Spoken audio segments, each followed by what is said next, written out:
character that I'm gonna play someday. That's amazing. Nice. Yeah. I'm gonna switch to my laptop real quick. All right. Hello. Hi. Meow. Meow.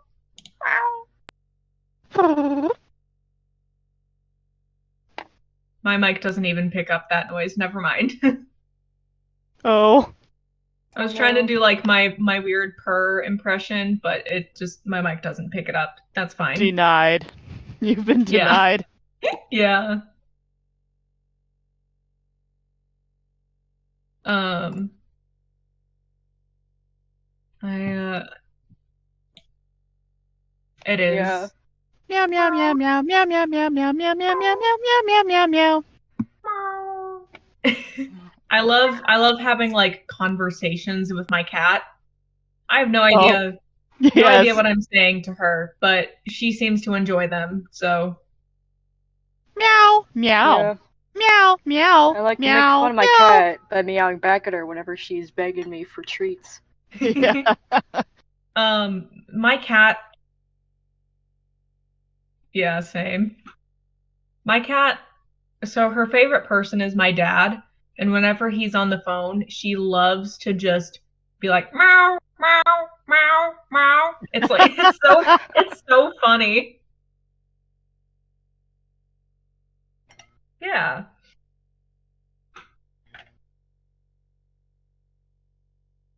All right, so it looks like we're just waiting on one more person before we can get started. I know Hmm. they're just finishing up their character sheet is all, so it shouldn't be too Yeah. much longer. Mhm. Yeah.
Oh, what's the command for the dice again?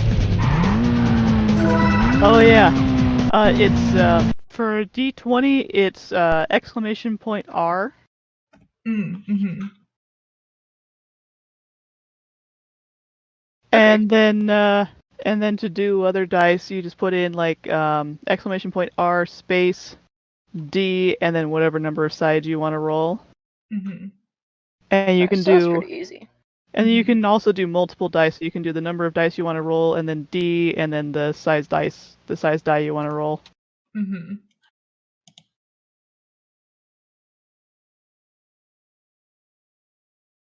Do you add like modifiers to it? Like, I think there's a way to.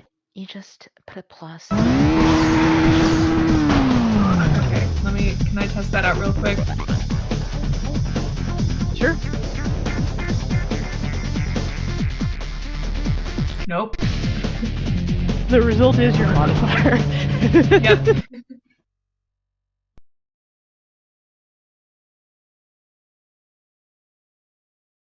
I'm trying to roll multiple dice, but it seems like whatever comes up is the total Mm-hmm. of the number I put in. That one is more like, because if you put 4d6, it's assuming that you want to add them all together for damage or something. If you want to roll Mm-hmm. 2, then you have to put exclamation mark or 2, and then space, and then D, whatever. Mm-hmm.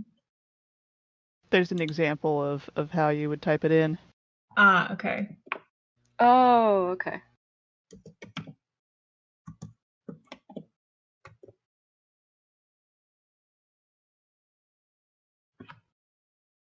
Oh, okay, gotcha.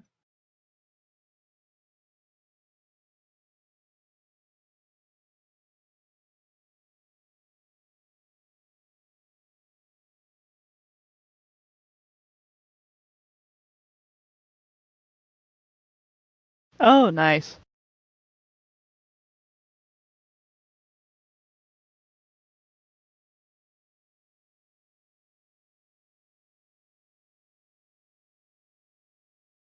Hmm. Good God. Oh Oh no! my God. 20.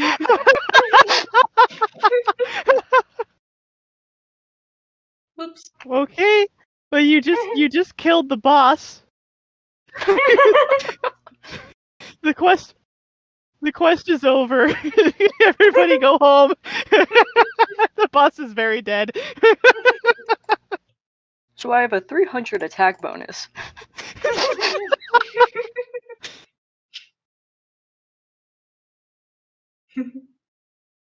The dice goblin tripped. At the end, you win. You're dragons.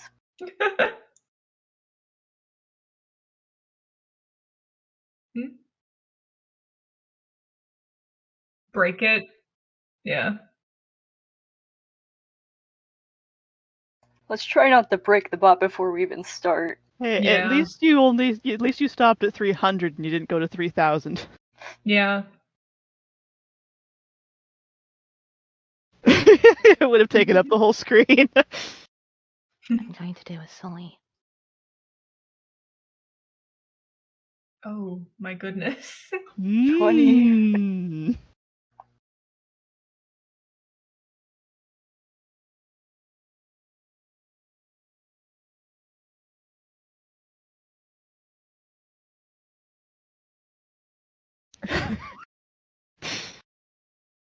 You must resist the temptation. I combine different types of dice.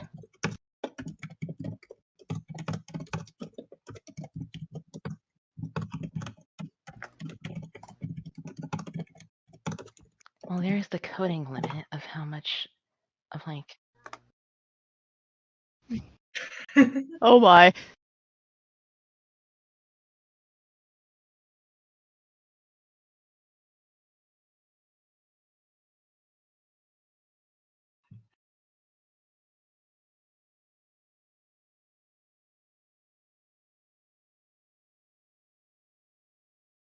There. You're going to be rolling ones for the entire session. Seems about right. I actually do have an ability to add my psychic dice to a skill check, so I probably will be using. Like, I'll be rolling a d20 and then adding my bonus and then adding a 1d8. Mhm.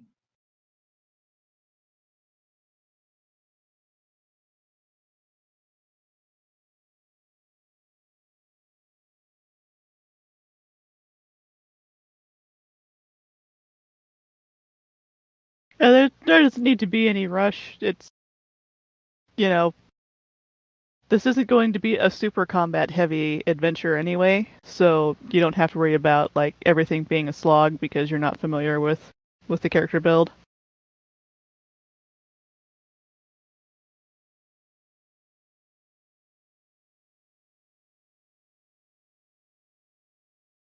Yeah, this is my first time playing a non-spellcaster, so I might be a little. I'm a bit of an amateur when it comes to fighting without spells. Hit What with big spell should I use? repeat. Wait, I don't have any. Fair. Fair.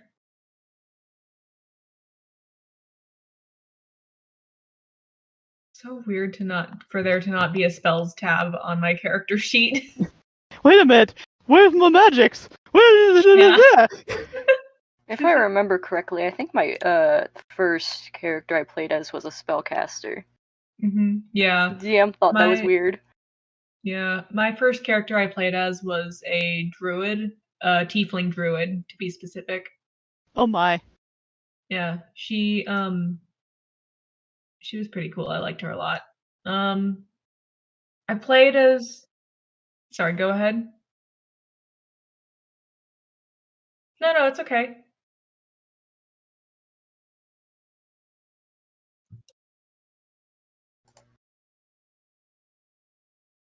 Ooh.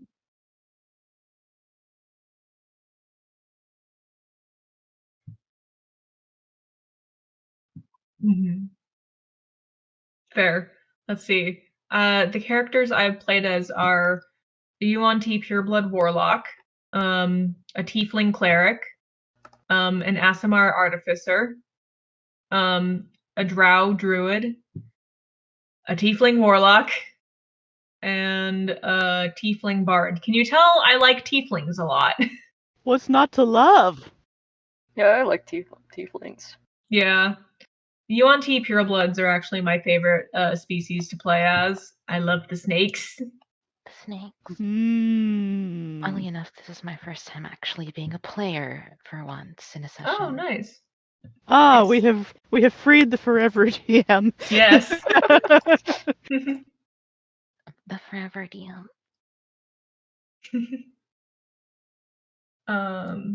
Yeah, an upcoming character that I plan to play soon is a UNT Pureblood Cleric, and he is based on the song Jesus He Knows Me, specifically the Ghost cover, so that's going to be interesting.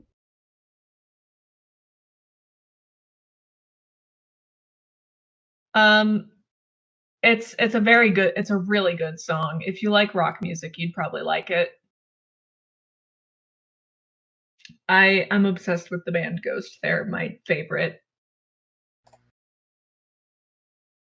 Yeah, they did Mariana Cross. It is the only song I know by them. Fair. They also did Year Zero, the one that goes Belial, Behemoth, Beelzebub. You know, Oh. that one. Oh, I know the one, yeah. I'm Yeah. only familiar with that one overlaid on a video of somebody's pet rats. I'd love Oh. that. I don't know if it's actually the rats' names, but that was how it was edited to look like, was that it was the rats' names. Mhm. Fair. Ghost does actually have a song called Rats, so. Oh, okay. Drakmanka, do you know? Okay, you know when you posted that picture of your rat, and I posted that gif of that weird guy in a suit dancing? Uh-huh. That's a clip from the music video of the song Rats. Oh, I get the reference now. Yeah. I probably should have explained that, but I probably should have explained that earlier, but The rats are cute. they are. Sorry, That's go how they ahead. get you. They look cute, and then the next thing you know, your fridge is empty. Wait, who was the one doing Serum Keeper this in the session? I think that might have been Orbit, but I think they had to cancel. Yeah, Orbit had to bow out. They had something come up last minute. Yeah. Oh, why do I have their character sheet for some reason?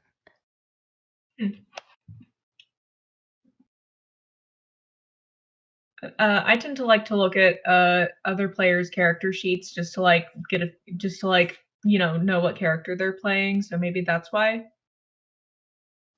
You know I what's think- funny is Orbit never actually sent me their character sheet. Oh, I never got it. hmm. I just have a habit of collecting them because I'm usually the DM. Fair.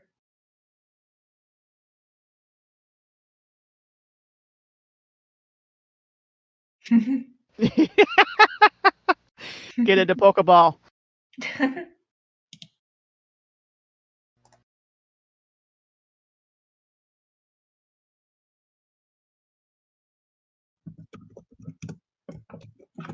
Ooh, fun. I think I know someone that played some sort of Pokemon tabletop RPG. I don't remember the name of it though.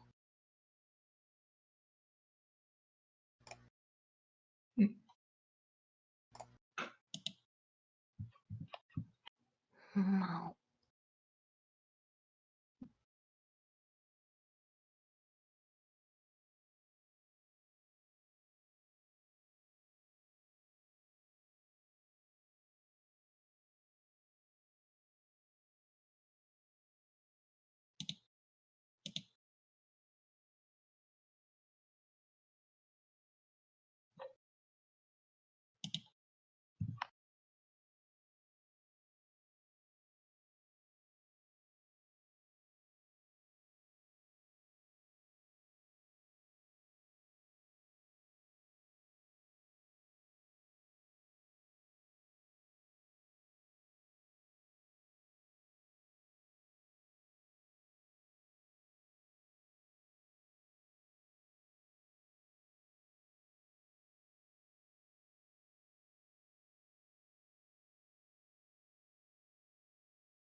Mm-hmm.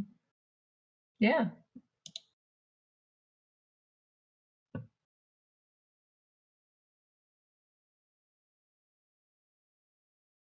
Haha, there we go.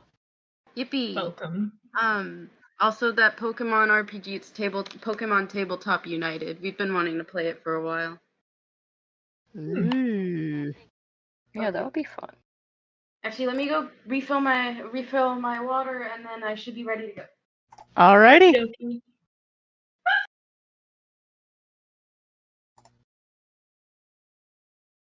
Just heard I'm them cold. scream. I thought that was a dog. I thought it was a dog. Maybe. It's hard Cold. hard to tell sometimes. Yeah, I'm cold. I should probably put a blanket on or a jacket or something, but the shawl or like thing I'm currently wearing is too cute. I don't want to Oh, cover it up. I know that feel. This was originally a swimsuit cover up, but then I looked at it and was like, nah, I can work this into day-to-day outfits. There you go.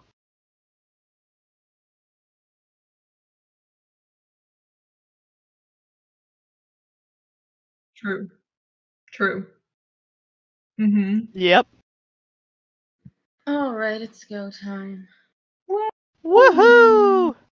Yippee! Alright, that means I have to get my branding gear. For real. It's been so long since we've actually been able to play a tabletop RPG of any kind. Mm-hmm. Alright, so let's start off by introducing ourselves to our audience, because we do have a few brave souls that are prepared to listen to our shenanigans. Since we're not at a physical table, normally I'd just point at somebody and say, let's go around the table starting with you, but we're not actually at a physical table, so who would like to bite the bullet and introduce themselves first? I can go. Alrighty. Hi, I'm Nimbus, Kaz, or Phantom. My pronouns are he, it, and I will be playing the character called Nimbus, who is a fighter. Uh, if you want to like separate, if you want to like for ease of like separating, like referring to the character versus referring to me, you can call me Kaz or Phantom while you call the character Nimbus, or you can just refer to both of us as Nimbus. It doesn't really matter to me. So Sounds good. yeah. Okay.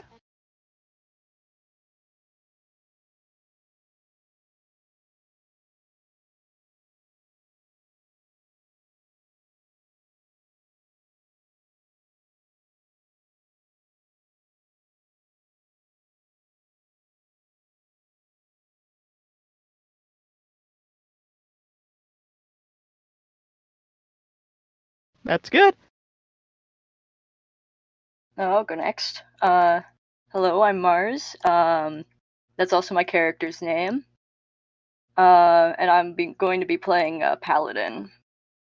Oh yeah, and pronouns are anything except she, really. Wunderbar. I guess I'll go next. I am Val, and my character is Carrie, so not my name. And they are they're a soul knife and a kobold. Don't know what else to say. Perfectly fine. I guess I did amazing. I guess I immediately can't speak. Because You're it's my good. Yeah, it's egoism, chill. ego for short, wayward tide system. I use tells or just he they, and I'm playing an aquatic dragonborn that we kind of homebrewed out. Sea sorcerer.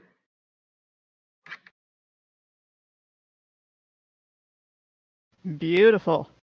And I am Drakmanka, the derpy Draconic DM of the day, and Oh. I'll be playing everyone else in the world. I forgot my character's name is Hydra. Ah. Hydra.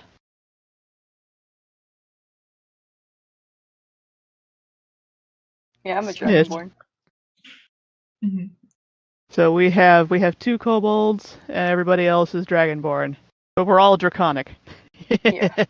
Mm-hmm. Alright, so the gist of how this one shot's gonna work for anyone who missed our earlier panel is that a group of dragonkin humans have experienced a very vivid dream in which they were reached out to by some strange golden light entity who told them that they have been chosen. They must complete a great quest, and the reward for completing their quest will be getting to become their dragon self again.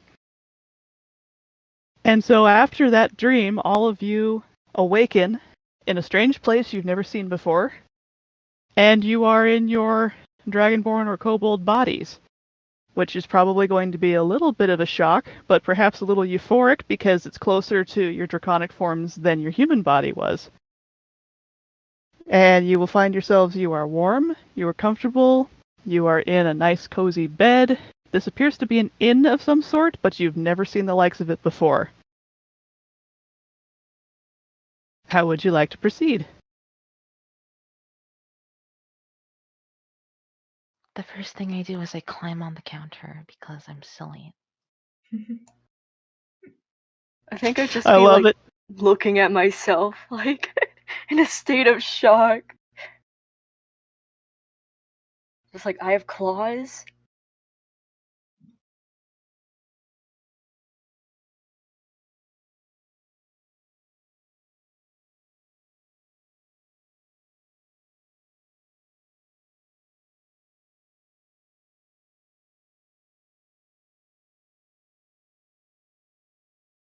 Valid.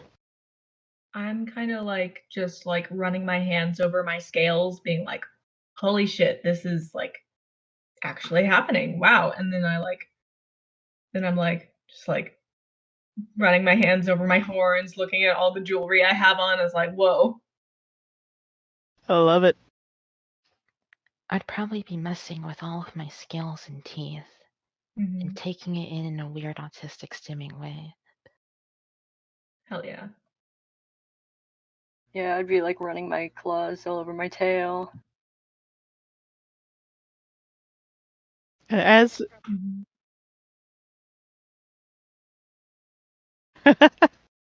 Mm-hmm.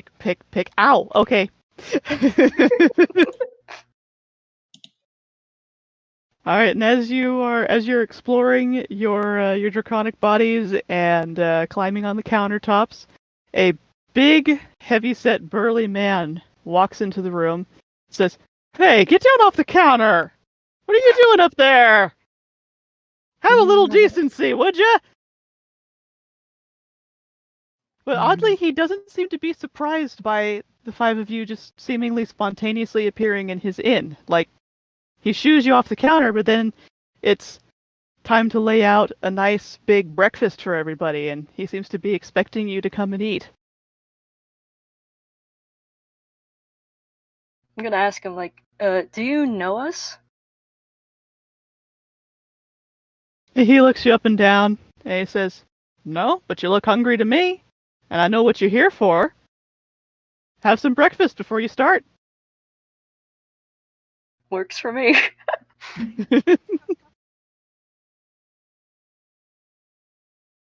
Well, my name is Brandon Corbett, but you can call me the innkeeper, 'cause everybody does. And everybody knows why you're here. That's kind of our business to know these sorts of things in these parts. So why are we here? I'm sorry, I might have 2 ears, but I can only listen to one person at a time. What was that? So why are we here? Why? You're dragons, aren't you? Or at least you will be. Again. Will be. Well, I mean here specifically. Well, you have to start somewhere. Might as well be here where you're comfy and safe. I look at the man and try to gauge anything about him that might be of interest. Do I make like a perception or an insight roll for this? Yeah, let's call it insight.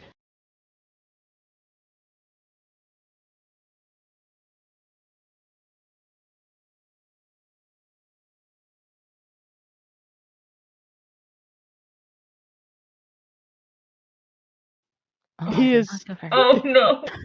he is a big, burly, friendly man offering you breakfast and seems to know something. I kind of like narrow my eyes a little, but like, okay, so are we supposed to like, okay, I'm just gonna like do what I would do instead of what my draconic self would do, which is I I'm a lot nicer in this life than I was as a dragon. So I'm gonna be I'll bring out the mean at some point just to be funny, but I'm kind of just like narrow my eyes a little and I'm like, this is interesting. How might I ask how you know about us being dragons? Well, you showed up in my inn looking like that, and not like me. It happens once in a while that we have an understanding with the goddess, you see. We want you to be happy and successful as dragons. So we help you on your way as best we can, but we are not dragons. We do not know your ways, so I is it the breakfast? Has the breakfast offended you? I can bring you something No, else. no. I was just a bit confused, that's all. Um, it's not often that people just offer breakfast to strangers who just appear all of a sudden. Well, I mean, I suppose that is your job, but Yes, um I am the innkeeper, as I said. yeah. Yeah.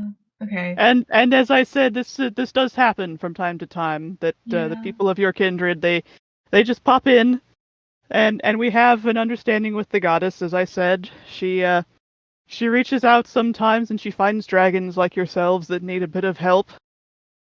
And it just seems fair to me to help you out. If I was turned into a bug and I needed help being a human again, I would appreciate whatever help would be provided.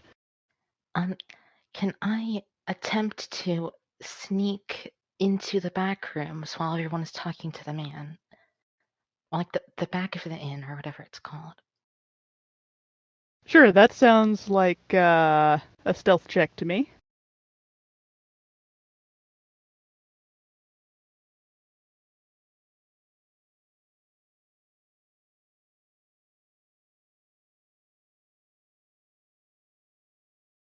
All of my rolls are bad right now. All right, so Brayden turns to you because he notices you tiptoeing, and he says, "You're welcome to anything in my abode. You don't have to sneak around. Just don't break anything. If you have fire breath, please don't sneeze. That's all I ask." I look So at him one thing. suspiciously and then continue to go into the back of the inn and see what's in there. And there's So nothing who really is out of this? place back there. It's just what you would expect for a medieval inn. There's beer kegs and wheels of cheese and salted fish, buckets of pickles. It's an inn, and he has it stocked with his larder. There's shelving with fresh linens to turn down the beds with. Who is this goddess exactly? I'm Oh, asking this to the innkeeper. I would have thought you would have known her better than I, being dragons and all. Well, maybe she's slipping up as the years have gone by. I don't know. Who am I? Who am I to argue against the wisdom of the goddess and her dragons? She is the great draconic goddess Embressa, and we don't know very much about what all she is the goddess of beyond being a draconic goddess and watching over our humble village here, and occasionally bringing us visitors of your caliber. But she's a kindly goddess. She protects us from the winter storms. She ensures that we do not suffer famine, and she brings us interesting people to interact with, like yourselves, from time to time. So, did she give us these bodies? Well, I certainly didn't do it. I would have to assume it was her or another divine being. Now that I think about it, yes, I did. Yes, I did. I don't usually remember my dreams very well, but this one was very vivid. Yes, I also strangely remember a dream vividly. Not used to that.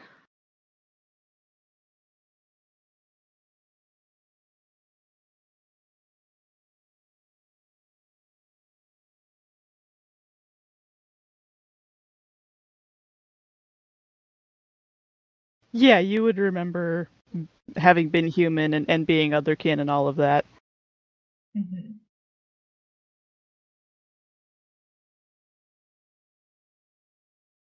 In the modern world, from whence you came.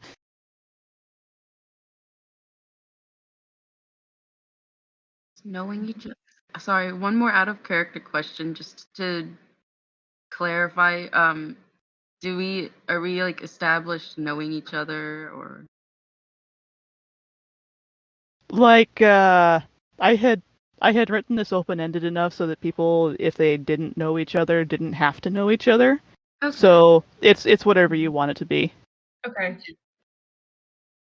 I kind of like, I would like to say, I'm being very cautious of my tail right now because it does in fact have a blade affixed to the end, or there's a blade growing out of it. I don't know, but I'm Pointy trying. tail.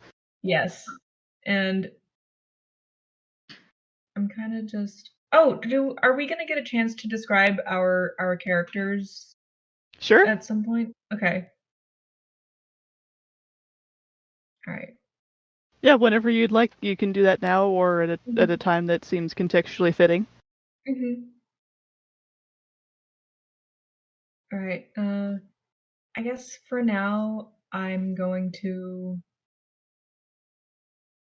um what how tall did I make myself? I forgot. Um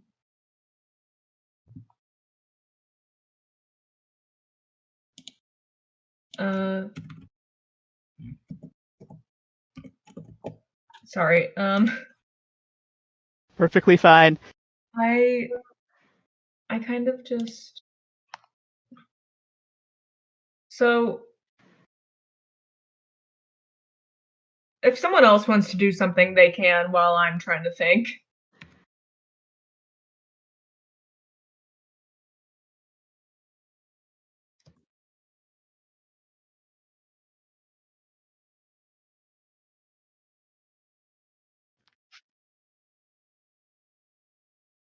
I'm I'm gonna say, since you're draconic now, that your senses are good enough, you're gonna be able to just tell what it is.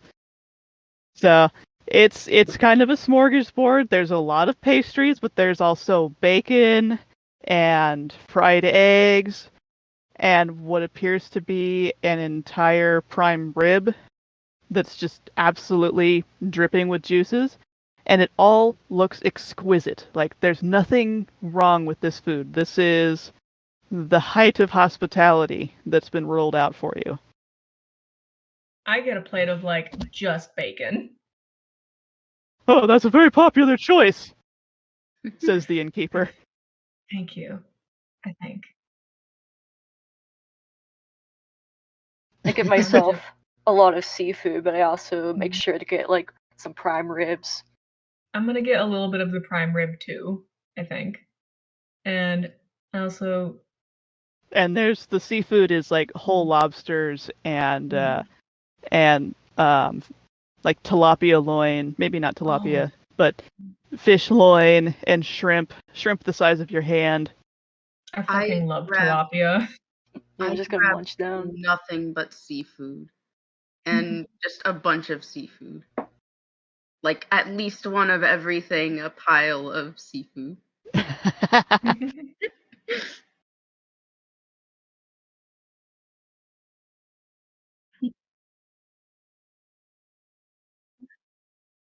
Mm. As you're chewing on the bone, a strange little rotund bird with a question mark on its forehead ambles over to you and looks at you and cocks its head to one side as if to say, "Please?" Bird. What is that? And this little head bobs slightly and the little question mark on its forehead jiggles. And it cocks its head the other way as if to say, "Oh, please?"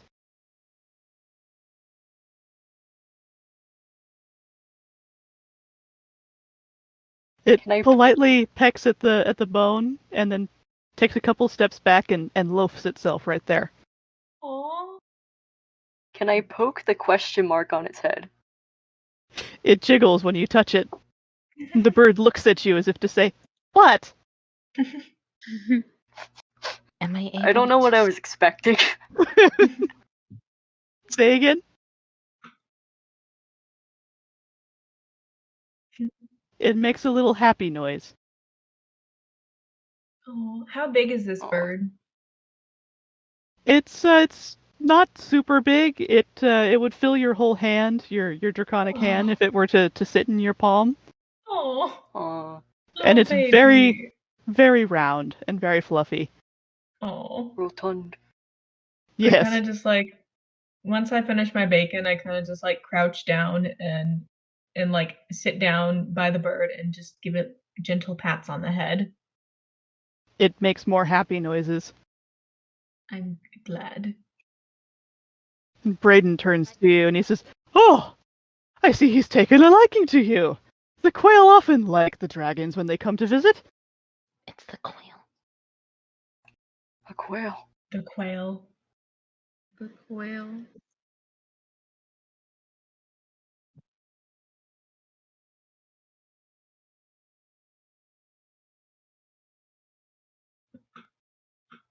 It cocks its head, looks up at you. It seems to be trying to say something, but you're not quite sure, with its cute little face, what exactly it's saying.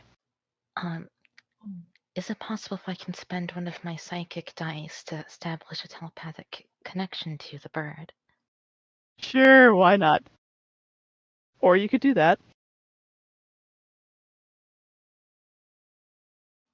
Wait, what did Silver say?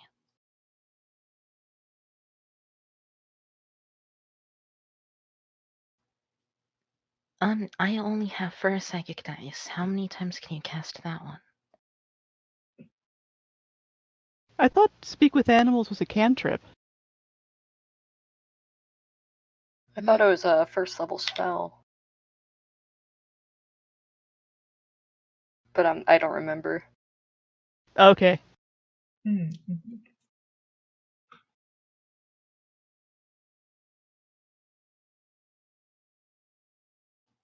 I'll let you do it.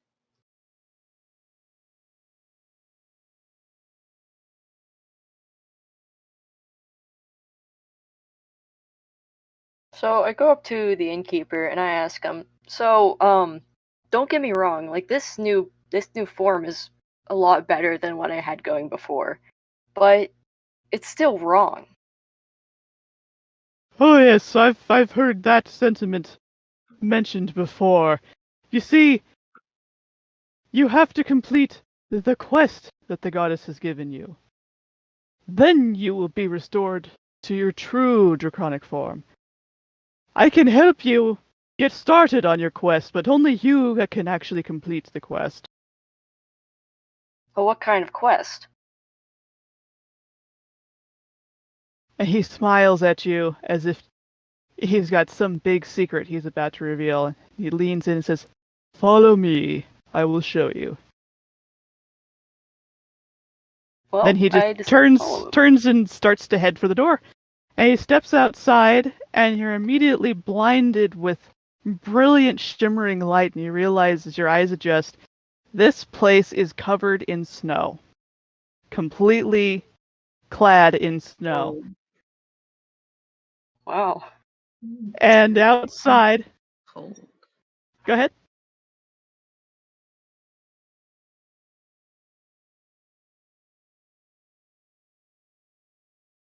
Sure. As you step outside, actually, you realize that there are dozens of quail out here. And they're all very, very friendly and tame. They all start coming up to you and cooing at you. And people on the streets who are going about their business in this snowy village, they all stop and turn, and they look perplexed that all the quail have gravitated towards you guys. Oh, look at the little guys. And they all come running up to you on their little leggies, moving so fast you can hardly see them, and their little question marks bounce, bounce, bounce, bounce. I wonder, does the sacred animal of the goddess happen to be quail? Oh, no, we just have pet quail. We never eat them, of course. They're too cute for that. But they breed, and we give them shelter, and they give us more eggs than we know what to do with when it's not mating season. It's kind of quaint and pleasant to have them about.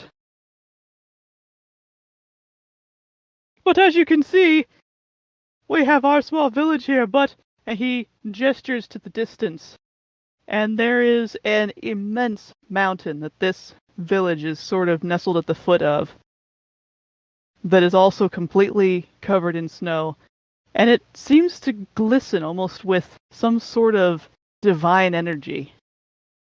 And he says, "Your quest lies yonder. You will not find many quail up there, however. No quail? Unless they choose to accompany you," which he looks around his feet where there's probably about 20 quail gathered around you at this point. "They might choose to follow you. They seem to have taken quite a liking to you."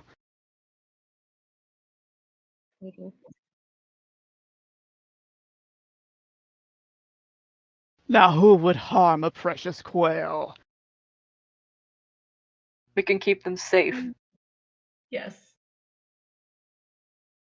"After all, it is said that there is a great lord of the void that watches over the quail. Anyone who harms the quail would invoke his wrath, surely." The Lord of the Void.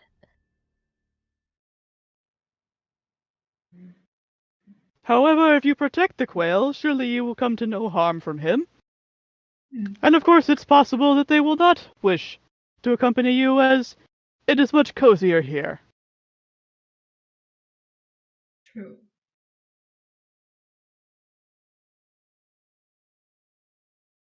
It is said in our legends that the goddess resides at the peak of the mountain, and if you are able to reach her, she will grant you that which you desire most, which I am certain would be to have the restoration of your dragon bodies."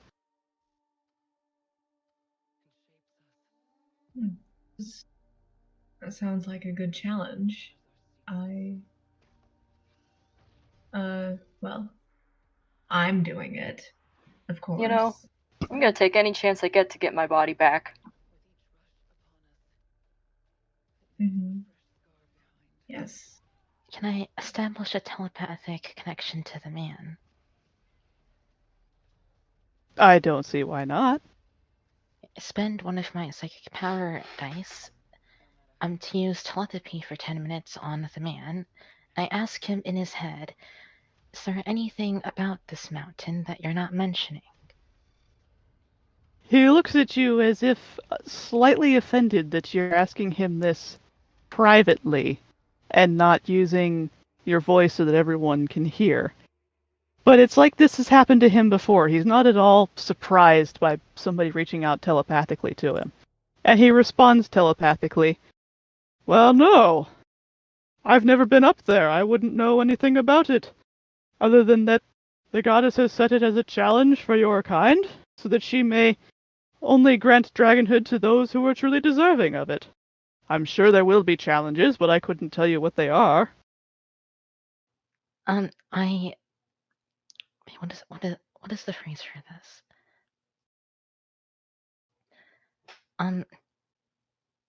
I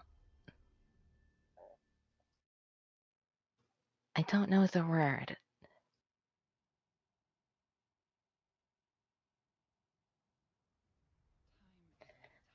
I slightly move my fingers with a hint of psychic energy in them, and I try to make an intimidation check.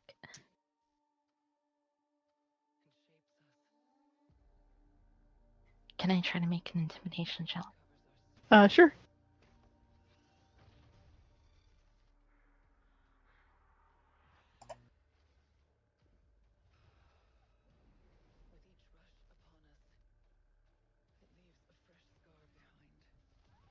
Wow, the dice do Oh, not like no. you today. Oh It no. doesn't like me. Little kobold does not intimidate the man. He's Damn. seen it all anyway. He knows what you're trying to do, and he just smiles at you from under his big bushy mustache and beard. My dear little dragon, you don't need to try to frighten information out of me. Just ask.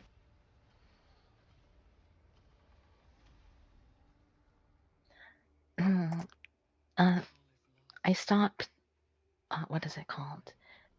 I make the psychic glare faint away, and what is it called? I cautiously let my guard down, not intending to do anything further. There, you see? I'm not afraid of you, so you don't need to be afraid of me. I'm not trying to hide anything, although, admittedly, I am but a humble innkeeper, and I don't have all the answers I'm afraid you are seeking.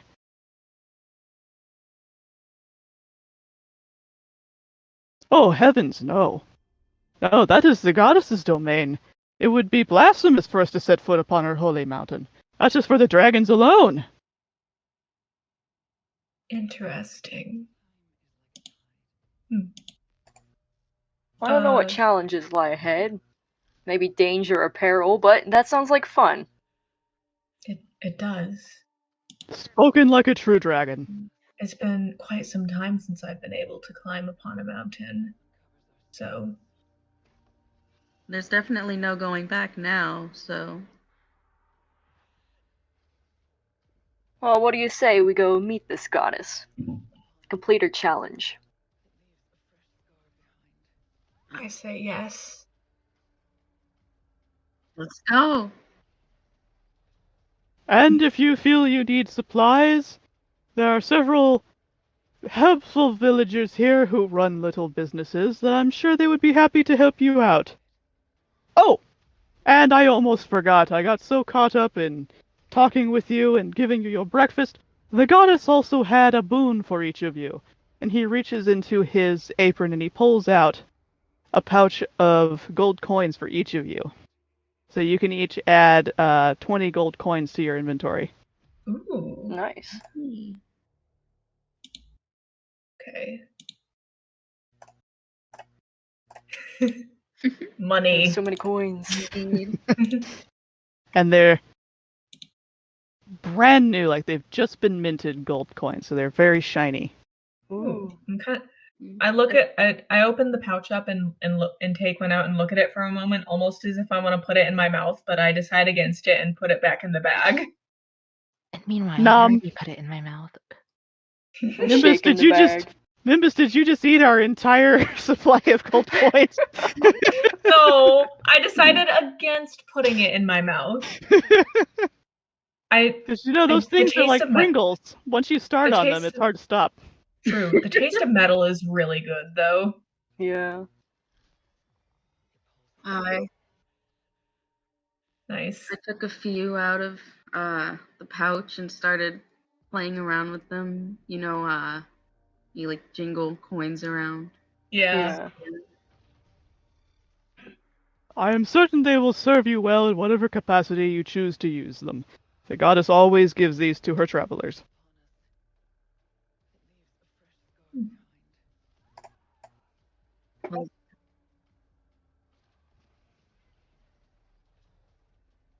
Well, honestly, you're the first to ever ask me that. It's usually they're pretty quick to go off, and sometimes they try to burn the village down, admittedly. But they're usually quite self-assured. Somewhat refreshing to be asked such a question. I would like to say that I pointedly look away when he mentions burning the village down. Not that I want to do it. Not that I want to do that, because these seem like lovely people. But, and also the quail. The quail. We can't hurt the quail. I'm not Hey, you even burn the capable village of burning down, where are the anything. quail gonna hide? I know. They need their So, shelter. yeah. I'm just imagining a bunch of quail like just climbing up on my tail and horns and snout. It's very funny. Quail armor. No one would hurt you. But, well,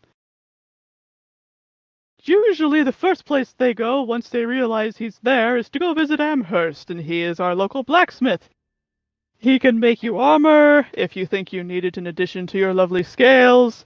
He can give you weapons. He can give you some advice on how to use them if you're a little rusty. I know I would be after spending time in Lotus myself. There is also Aaron. He is an elf and a bit stuck up, but he's a good sort overall. He runs our general store. I get most of my wares from him. He might have something that you might find useful.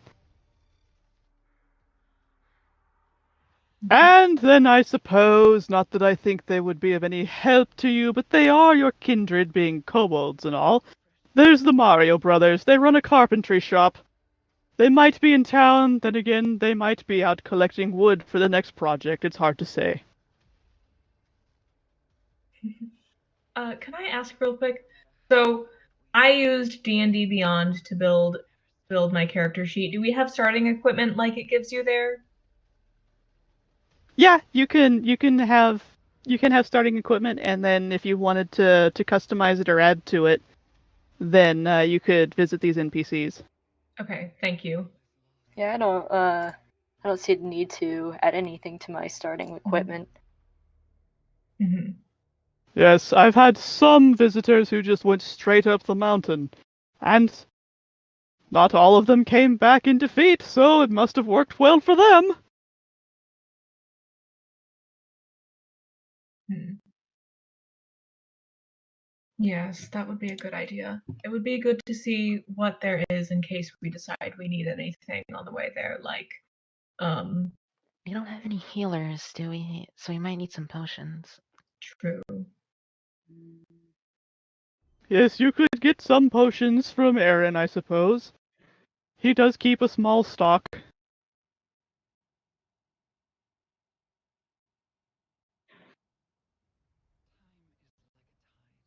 And he points down the street. The general store is just over yonder. Mind the frozen mud holes, though. Of course, you can't see any frozen mud holes because they're all buried under the snow. Oh. Mm-hmm. Could I take this, as we're walking there, could I take this moment to describe my character? Sure. Yeah, if anybody wants to do that. So, Nimbus is a very tall dragonborn with white, about 7 feet tall, with white scales and black stripes. His horns curve backwards, and his horns curve back and are like not. His horns are a little curved and gray, and he has gray spines going down his back, and his eyes are this shade of gold with brown slitted pupils. He has several scars and wears a lot of jewelry, and uh and he he's an older dragon, about 40-45 in dragon years. So yeah. He's a dragon of glam, then. Hmm? He's a glamorous dragon. He's got lots of Yes, bling. very much. He wears much jewelry, including a necklace that looks like it has a bunch of teeth, claws, and bones on it. I like it. So, thank you. Does anybody else want to describe their character before we go to the general store?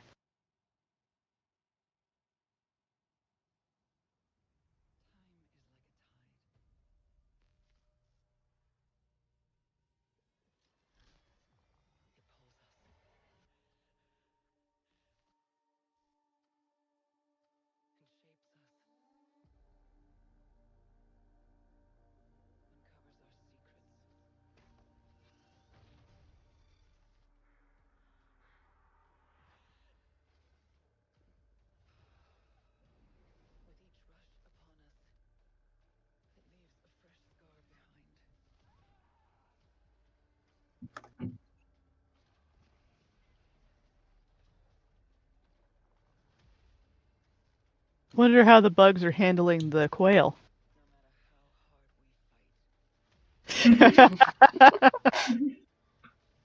Wait, yours is 5 feet tall. I make my kobold 2 feet 4 inches. Very small. Extra small. Oh,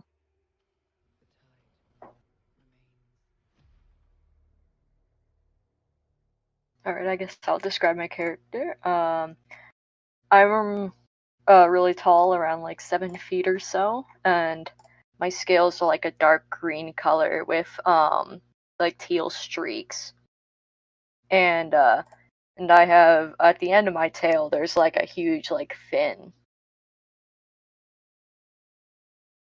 Nice. I'm imagining it sweeping through the snow and leaving drifts behind. Yes. Oh, I'll post a picture of my Draconic self for reference if you want to just picture this as like the anthropomorphized dragonborn version. Let me see if I can find the pictures. Always the tricky part. Now, where in my library did that wind up? Yeah.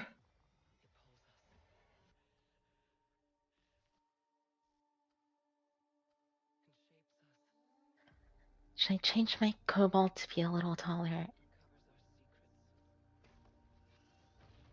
Yeah. Small. Small has its uses. Mhm. Yeah, this is like me. So, I've seen those references of you before. Oh yeah. yeah. I think Very I saw strange. this like before, and you said you made it in a game, right? Yes, I did.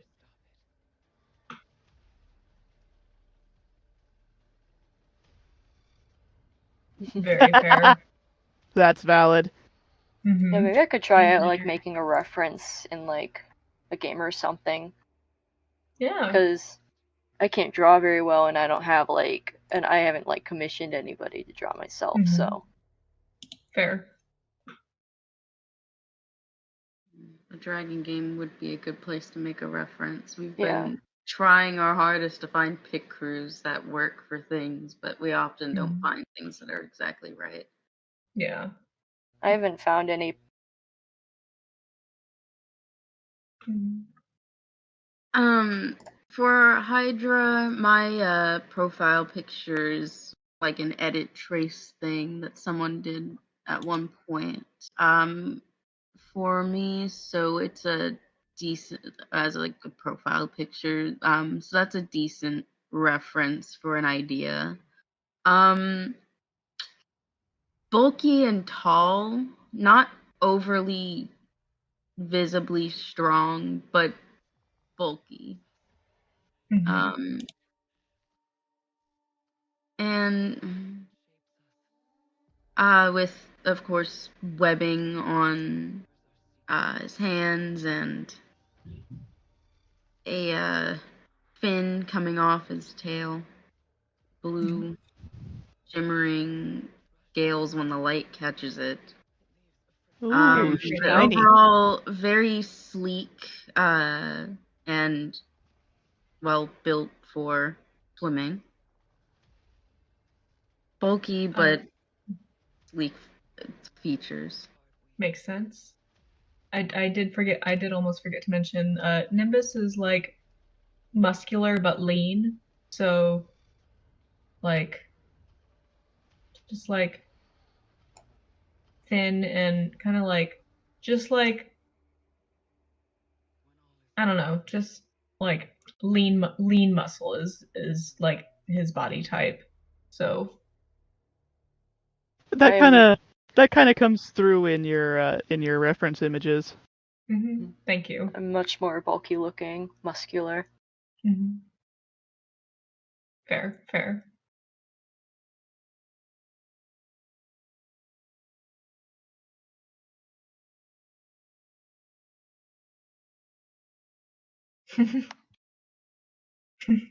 Um, I like it.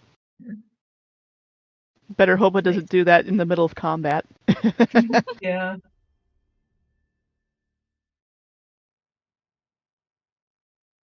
All right. Are we headed to the or Val? Do you Yeah. want to describe your character or? My character is it's like they're like a little kobold with they're like light gray in color, and they have like I don't know how to describe it. It's not. It isn't really herons. They're more like tiny. There's like I don't. There is a name for it. I just don't know what it is. But uh, and they have like little magenta eyes, and their psychic blades are also magenta, like their eyes. Um, yeah. It is kind of a little bit loosely based on like my past lizardkin life, just a bit different. Fair. That works. Mhm.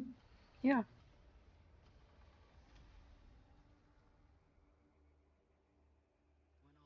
Alright, so we'll say that as you were traipsing through the snow and perhaps falling into a frozen over mud puddle uh, towards the general store, you were all kind of admiring one another and wondering, I wonder what they'll look like when they're returned to their full dragon body. But before you know it, you're at the door of the general store, and for some reason, it's ajar, and you can feel warm air coming out, so it must be getting kind of expensive to heat this place.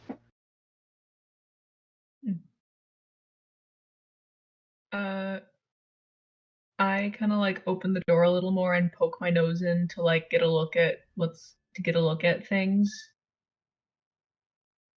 It is cramped in there, especially for Dragonborn.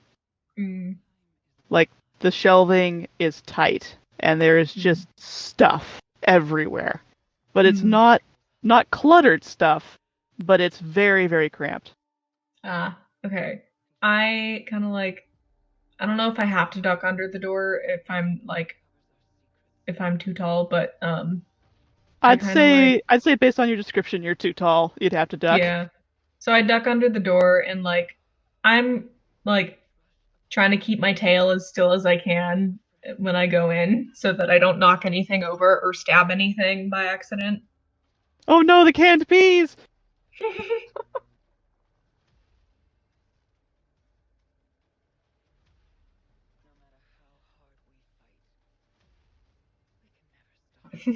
Fair.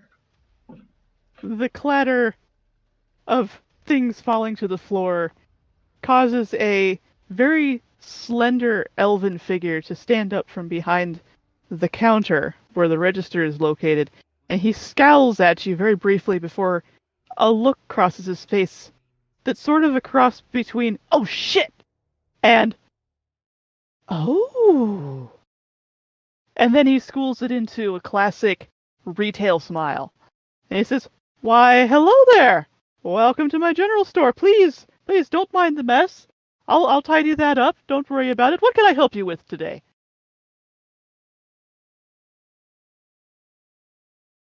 Potions! Yes, of course. Of course. Let me get those from the back. I keep them where they couldn't possibly be knocked over by children and such. And he very, very, very briefly loses his retail smile, and you can tell he's a little miffed about the mess. But then he zips upstairs very, very rapidly and comes back shortly with a huge, like, considering he's kind of slender, you're not entirely sure how he's carrying this huge trunk. And he plops it down onto the counter and lifts the lid. Here we are, the finest potions within the mountain range.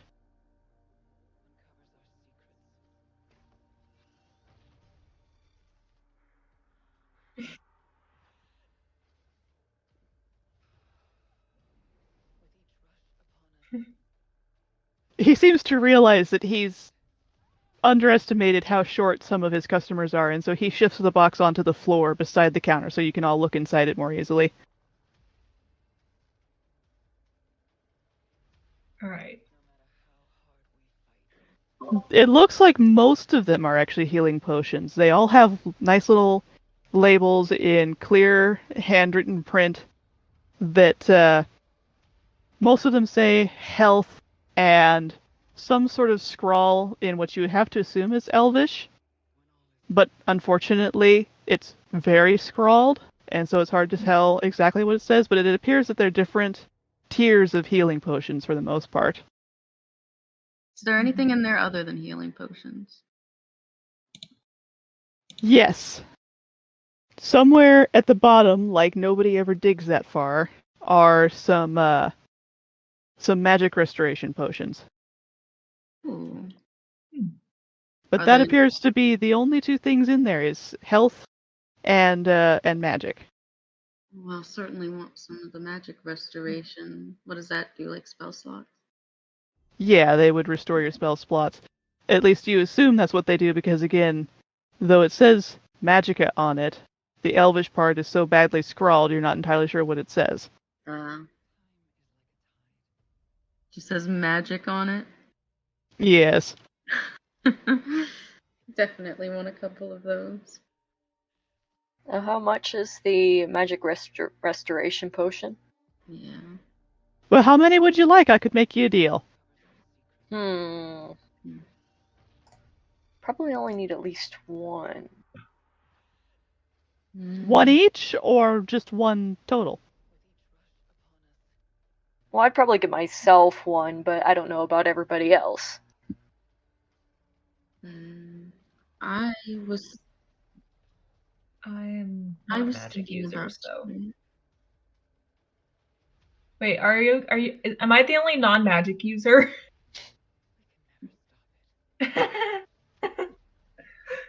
That's fine. I think. I can't actually cast any spells. I just have some psychic powers, but not Okay. an actual spellcaster. Fair. Okay, so the non-spellcaster gang, we're here. We're here. I'm sure you would be wanting the healing potions then. Yes, that would be very helpful. How much each? Well, like I said, I could get you a deal depending on how many total you wanted.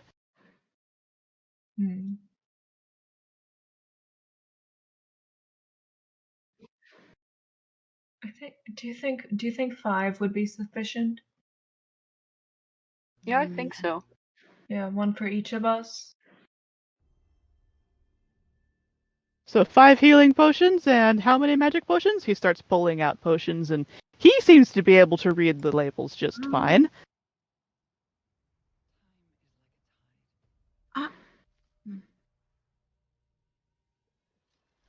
I'd say I'd want two.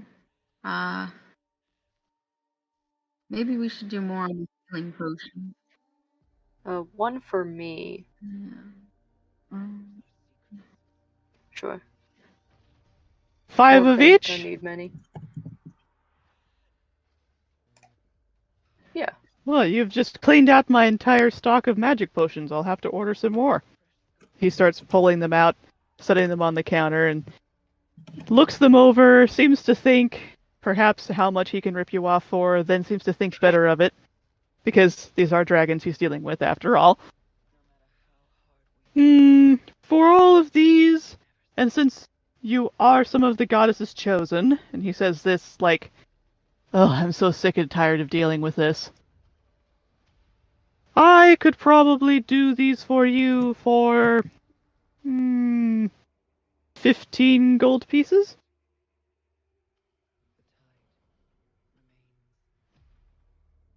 Okay, we I can. suppose with all of our money pooled together, it would be fair. So Yeah. Yeah. yes, that sounds good. He opens up the till and counts the 15 gold pieces into it. He gets a very Mr. Krabs-esque look on his face for just a moment.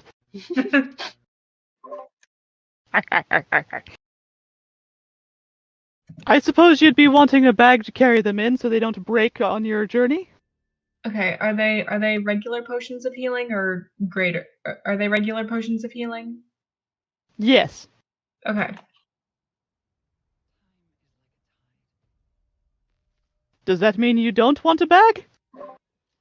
No, I was asking that out of character. Oh, sorry. No, it's okay. No, a bag would be nice, I suppose. Yeah. And he nods to you and he takes out a big old burlap sack. And then he takes out a stack of sheets of burlap and he starts to carefully wrap each potion in burlap and then tucks it into the bag and then hands you the full bag that's been pulled closed with drawstrings. There you are, and you notice it has the name of his general store on the bag. It's like a Trader Joe's bag. Yes, Costco except for bag. instead of Trader Joe's, it says Trader Aaron. Yep, and it's True, Trader Joe's. Aaron.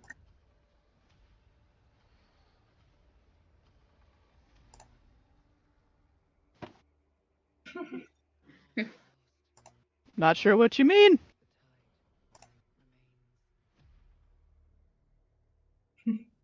um.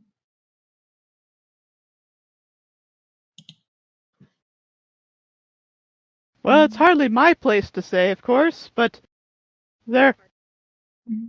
Oh, of course. My apologies. He kind of makes a face like he's disappointed in himself. Mm. That's so real.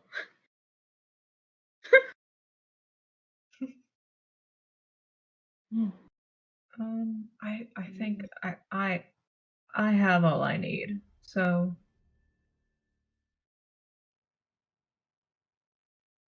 Yeah, I think um, I'm all set. I can't think of anything specific to get. yes. Right. Uh, He puts on his retail smile again and waves a little in too friendly a fashion. Good luck on your quest! Thank you. See ya. Thank you. And as you walk out of his shop, you hear some grumbling about never should have given up adventuring as you shut the door. No, sounds like his problem.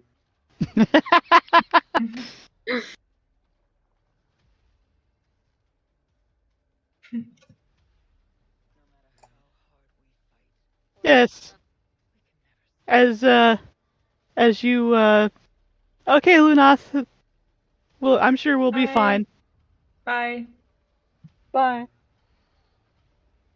As you step out, you can tell that the village is kind of set up sort of like an old frontier American village or town, where the road just kind of runs straight through it, and one direction heads down the mountain and out into a pine forest, and the other side runs up towards the mountain and appears to very quickly stop being a nice, well-paved cobblestone trail and becomes just a dirt road.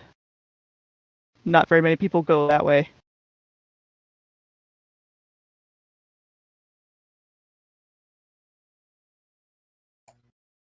Mhm. The mountain, even. Yeah, let's go. Yep.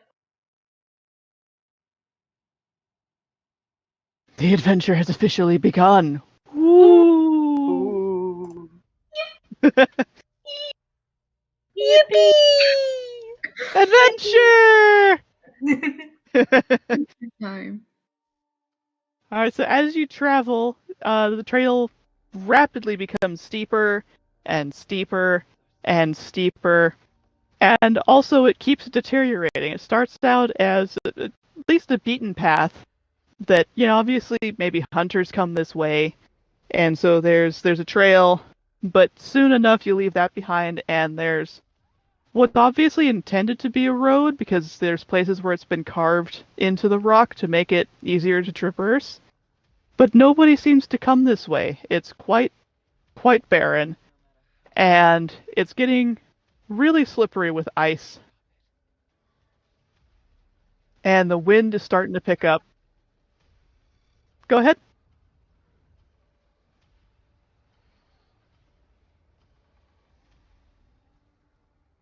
As a dragon should. Mm-hmm. And the wind is getting heavier and heavier, and it's harder and harder to hear even each other speaking. And at this point, I'd like everybody to make a perception check, please. Okay. Alright. Okay. My first roll of the session. Please don't be horrible. How do you do roll?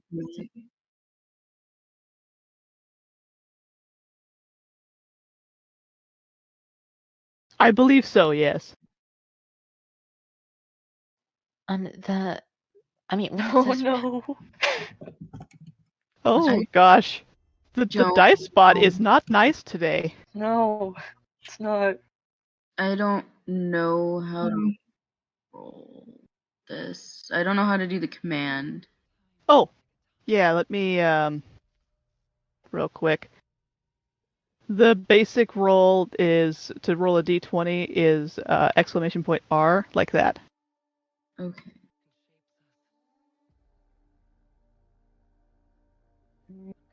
I don't have anything in on the bot, so I don't have any. You said it's perception? Yes. Perception. Oh, Okay, no. it's in Oh, no. No. This bot is mean. Mm-hmm. At least it was I perception don't and even not add something. anything. We need a Aww. new bot. Mm-hmm. My wisdom Every time I bot get is a bad here. roll in D&D, I switch dice. To the Fair. dice jail for you. Bot. Mm-hmm. I'm gonna need the bot. Alright, so we just need a perception roll from Val.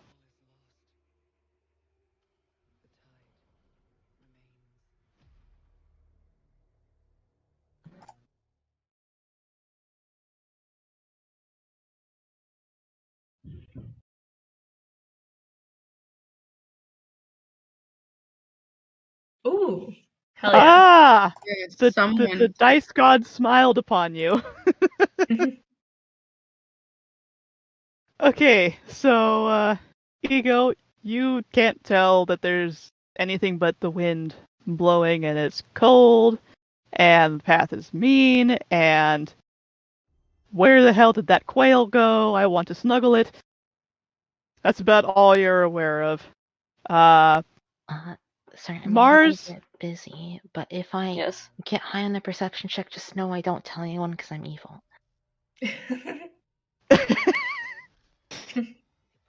Meta.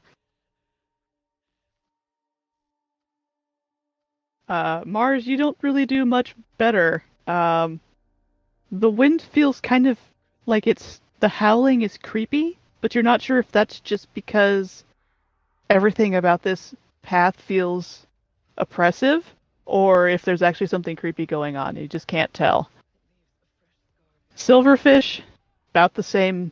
You just you get this creepy vibe, but you're not sure if it's just in your head or if there's actually something going on. Nimbus and Val, you can tell that there's something creepy going on, but you're not quite sure exactly what. But Val, you see movement through the wind and the snow that is being blown around. There's something out there, somewhere off the trail on this mountain with you. Hey guys, you should go over there. I think it's safer there. Can I Oh, roll for no. deception? I chose my deception skill for this. Yeah, Roll insight. let's do it. Roll for Val, roll for deception. Everybody else roll for insight. We'll do it in a post roll on this. Okay, my insight gets a +2. Oh. Are you? Okay, 12 isn't bad.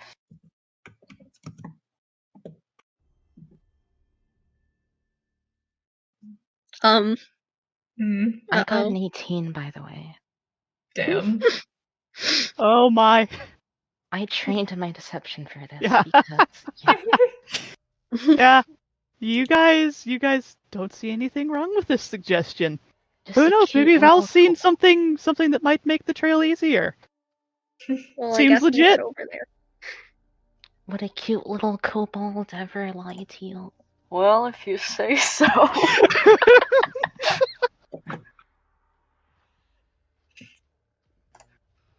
All right, I'm going to like go over there and check it out. I've been deceived. Boy. I am crawling behind the larger dragons to block the wind, but I'm going over there too. I'm heading right over there to check things out. Just All right, I would like everyone to roll for initiative, please. Oh boy. no.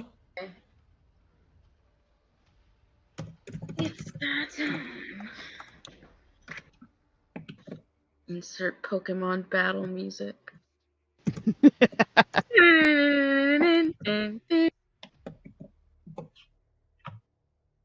Oh, now now I'm everybody's rolling getting good. high rolls.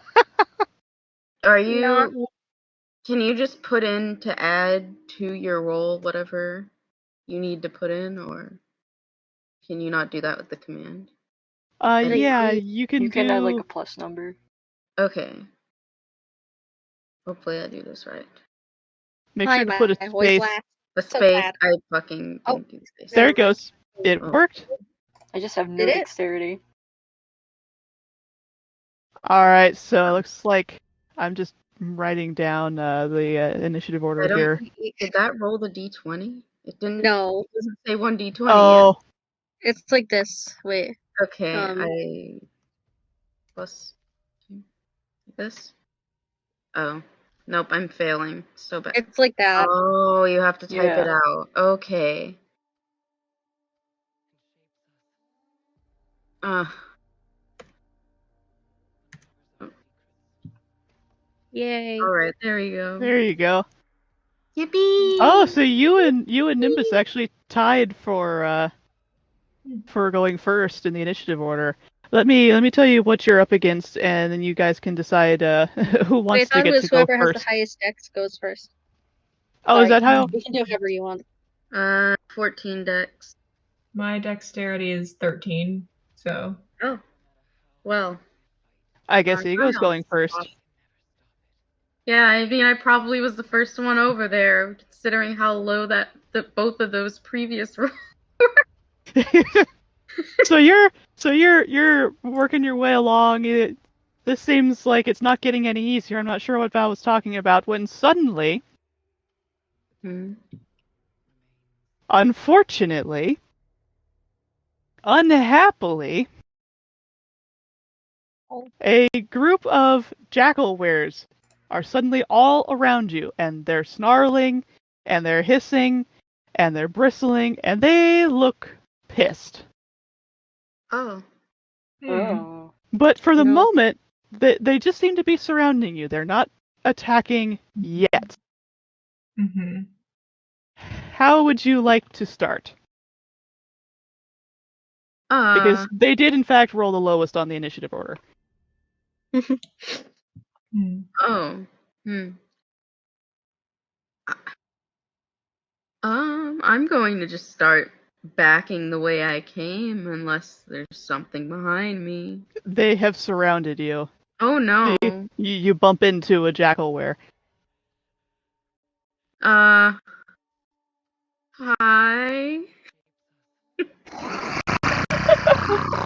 Oh no. That was terrifying. Yeah.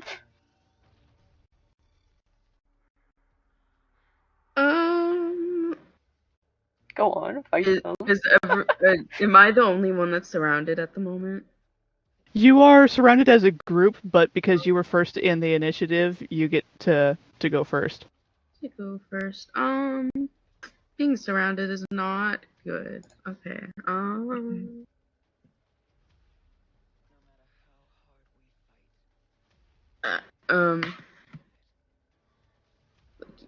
1 second to look at something.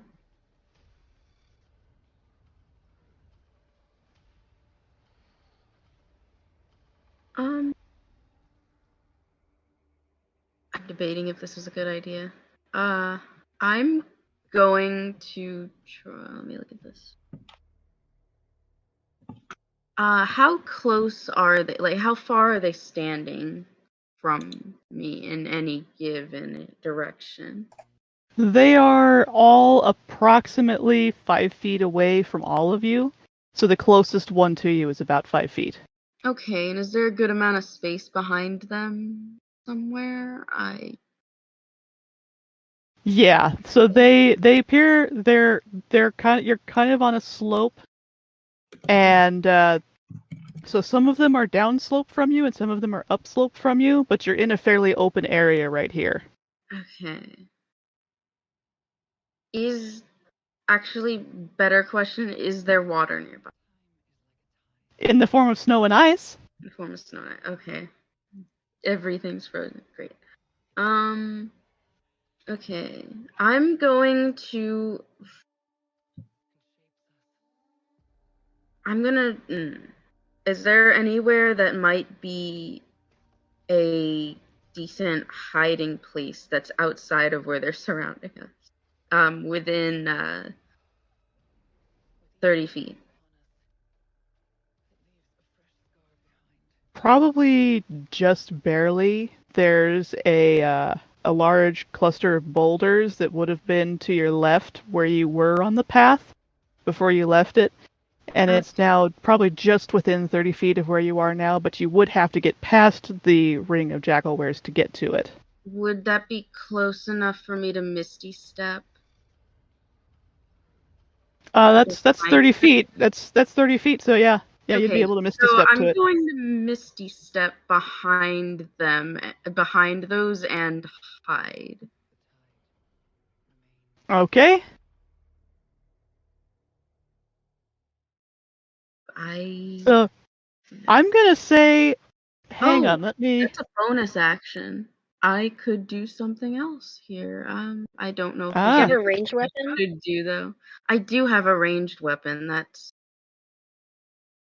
the jackalwares did notice you misty stepping away, and they're not pleased, but they're not terribly concerned either. I'm going to hide, just hide there for now and wait. I'm gonna hold Okay. my action. I believe that does something for me. I'm gonna look up that rule. I can't remember off the top what holding your action does, I'm besides holding your action. using the magic They do not rule. know. You are successfully hidden, though. They do not know where you've gone. I'm sure your friends aren't thrilled, though. Hey, I'm better at range. Okay, so Nimbus, it's now your turn. You're surrounded by jackalwares. Your friend just disappeared into thin air. So I kind of just hiss a little bit and then okay, question. So since this is kind of like homebrewed, is the breath weapon, is that something that can only be used once per short rest, or is that something we can use like more than that? That would depend on how you feel it would work with your kin type, honestly. Okay, because for me, If your kin fire type can is do it just whenever they want, then I would say forget the short rest. okay, gotcha. Thank you. I was asking that. I I take my great axe out and kind of just like snarl at the jackal wares in an attempt to like intimidate them to get out of the way. Can I roll an intimidation check? Sure. Hmm.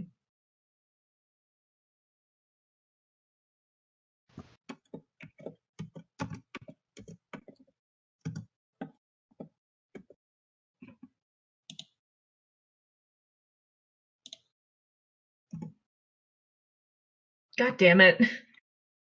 They are not intimidated by that, and they hiss back at you. Okay. So can I like attack then? Sure. How do you Okay. want to attack? I would like to take my great axe and just swing it in like an arc to try and hit to try and like do a sweeping type attack because they're like surrounding us in a circle, right? Yes. And my weapon has a reach of about 5 feet, so Aha. yeah. So um yeah, so I guess I just do that. I And what's should. the? Oh yeah, I need to roll to hit, of course. Sorry, can you? What were you saying? Oh well, you should roll to hit before I ask. Okay. Otherwise, it doesn't matter if you don't hit. Mhm. Okay. Mhm. Do you need to roll for each one or just once? Mhm. Um. Ooh, nice. Okay, that Okay. is a definite hit. How many? Okay. How many? If you're How doing a many do you think? if you're doing a sweeping attack, and you said your axe has a reach of 5 feet, I'd say you could hit 3 of them with one swing, based Okay. on how they're arranged around you. Okay. Do I need to roll 3 times? No, go ahead and just roll me damage. Okay. Okay. It's my hit. Yeah, I couldn't find on your 1d sheet, plus probably 8. because I'm blind, where your weapon damage was Should at. be. Um. I can link you to the D&D Beyond sheet if that's easier, because that might.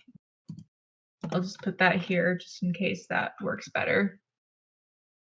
Okay, so my hit DC is +5 and my damage is 1d12 plus 3, so I just add 8 to that roll, I'm assuming.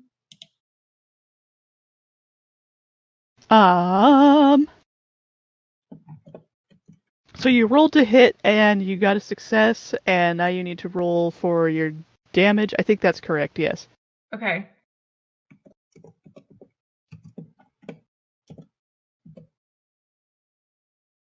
Okay, not bad. So I rolled a 12. Alright, so you have just severely wounded 3 jackal wares and pissed off the rest something fierce. Fuck.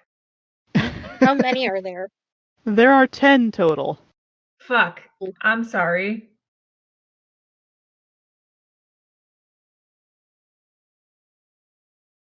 Alright, but thankfully for you, they're going last. So now it's Mars' turn. Alright. Sorry, I was in a not very good conversation with someone. Oh. Are Oh. you okay? I'm alright. Yeah, well, it's over now. Sorry. Going back to this, there's 10 of them, right? Wait, who was this? Oh, wait, we don't have a sorcerer, do we? Oh, no. Does anybody here have AoE spells? AoE spells? Area of attack. Area Or of area of effect. Area of I effect. don't think we do, but I don't think so. I think we're doing all right. Maybe. Well, we're going to have to pick Maybe. 10 of them off one by one. I don't Well, think so. Although Nimbus is Nimbus fine. just severely wounded 3 of them, so they are hobbled and down somewhat. Okay. In fact, yeah, I'm gonna say, just for grins, they are hobbled. Mm-hmm. So they're gonna all be moving at disadvantage. Those 3. Alright. Also, which one? How many of you guys are next to them? All of us other than you, or wait, no. Other Everybody than but Ego. Ego Misty stepped Yeah. away to get some range. Okay, so I will have sneak attack on. wait, sorry, wasn't it Mars's turn? Yeah, it's Yeah, it Mars' is turn. my turn. Yeah, sorry, I just wanted to ask what the situation was. Do your turn. Yeah, You're fine. since you were away, yeah. Mm-hmm. So where's the nearest one of the jackal? Where is it called?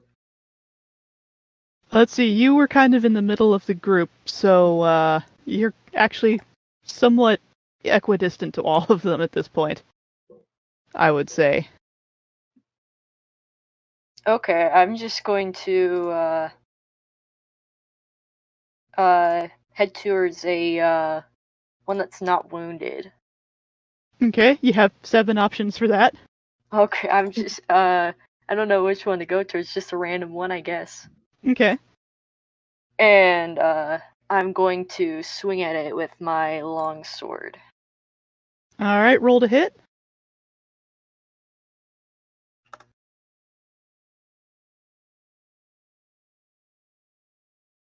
Oh Uh, my god.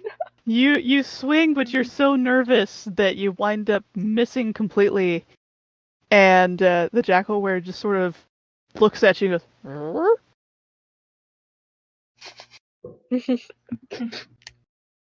Cool, I'm just gonna at this rate actually just bury my head in the snow.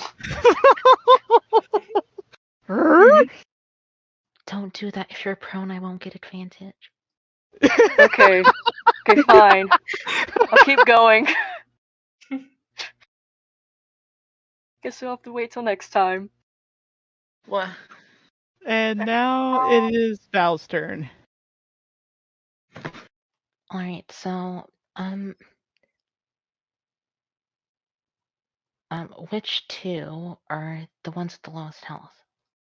There are 3 of them that have the lowest health, and they're the ones closest to Nimbus. So they're kind of at the at the head of the direction you were heading in, upslope from you.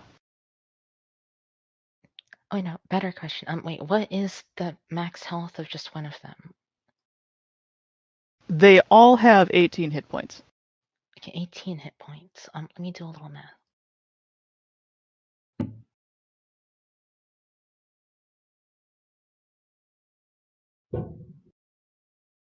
Sorry if my mic is picking up fireworks. Oh, is that what that It's was? okay. Yeah. Okay, so if I'm very lucky, I think I can just kill one of them. So I will be aiming for the one closest to Mers that has maximum health. Okay, probably the one that Mars tried to hit and had a swing and a miss. And so it's sitting there going, huh? Right, so I'm going to be using my main hand to summon a Psychic Blade and then also my offhand. Let me just put all of it on here. Now, with these abilities, do you roll to hit, or does it automatically hit? I gotta roll to hit. Okay. Oh wait, I take a penalty for attacking with my offhand too. It was -4, I think, was it? Let's see. It says on your character sheet, +4 for main hand, and just 1d4 instead of 1d6 for offhand. Yeah, that's the damage, I think. The attack bonus is +6, and I think offhand would just be +2. Okay. It doesn't have any on the copy that you gave me, but I'll take your word for it. Oh wait, it doesn't show it on there. On Maybe the penalty is only for attack damage? and the penalties for attacking to hit. Huh. If you what is it called? If you do a double attack, the second attack, it's the attack to hit has a penalty. Wait, let me look. Yeah, sorry, I didn't write this down.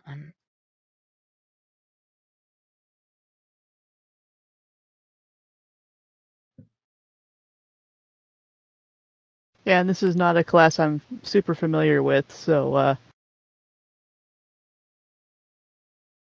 I don't have any of my own knowledge to pull from. Oh, this is just this counts as 2-weapon fighting.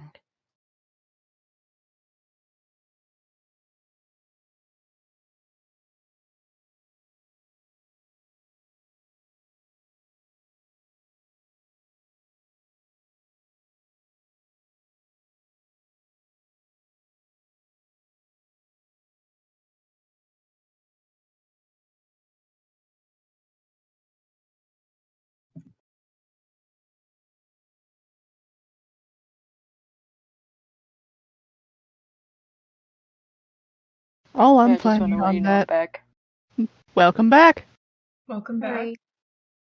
All I'm finding here is that attacking with your offhand is a bonus action. I don't see anything about a penalty for using your offhand. Doesn't have a penalty.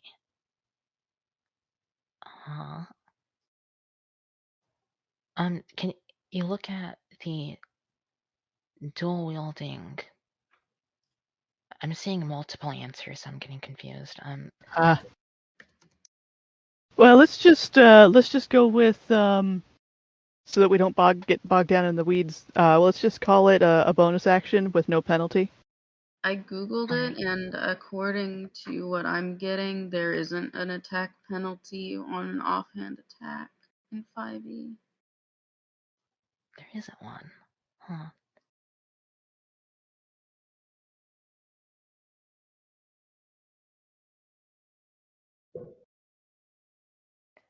Sorry, I just might be used to older games. I wouldn't be at all surprised if it was a 4e mechanic, since it was very combat heavy system. Yeah, I mean, I'm most used to like, when it comes to combat-wise, I'm most familiar with like Pathfinder and Pathfinder, yeah. Ah, Like, I know Five. two-weapon fighting is very much a thing, but I've never played a character that that did that. In both 3.5 D&D and Pathfinder, you get like a pretty big penalty, and you have to take a lot of feats to get rid of it.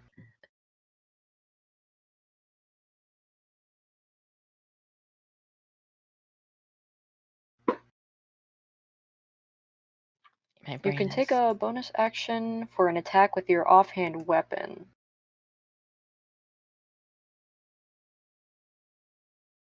My That's brain what. is not functioning.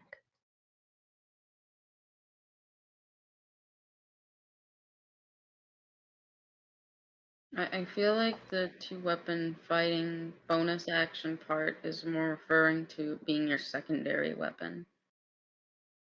Like the other one. that would make sense. But if you're actually dual wielding, it wouldn't make sense to make it a bonus action if you're dual wielding, because it's your weapon. Oh no, it is a bonus action when you're dual wielding. Yeah. Like you attack with your main hand, and that's your standard action, and then you attack with your like second hand, and that's a bonus action. Oh, okay.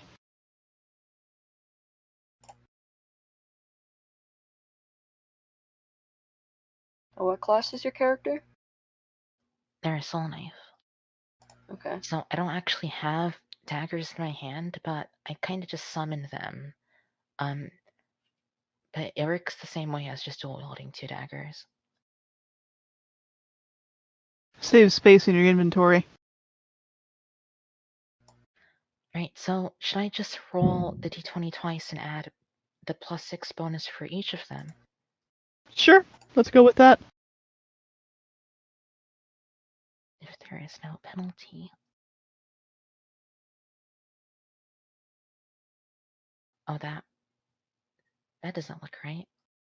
No, that's the bot did No. something. Okay, that's. There we go. Oh, I forgot Okay, to so you're. add 6 to it.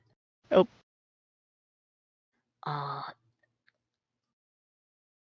Should I just re-roll it okay. again? No, because if you add 2, we can just add 6 here. So both actually hit. So go ahead and roll me damage for both.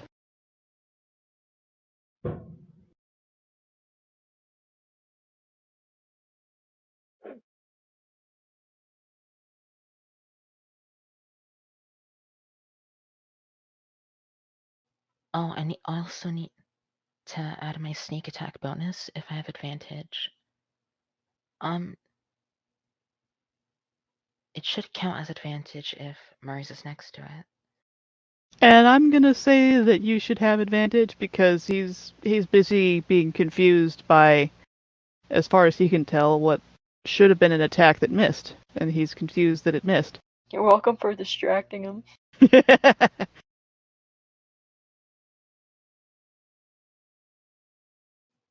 I just might get confused myself because I did this in the wrong order.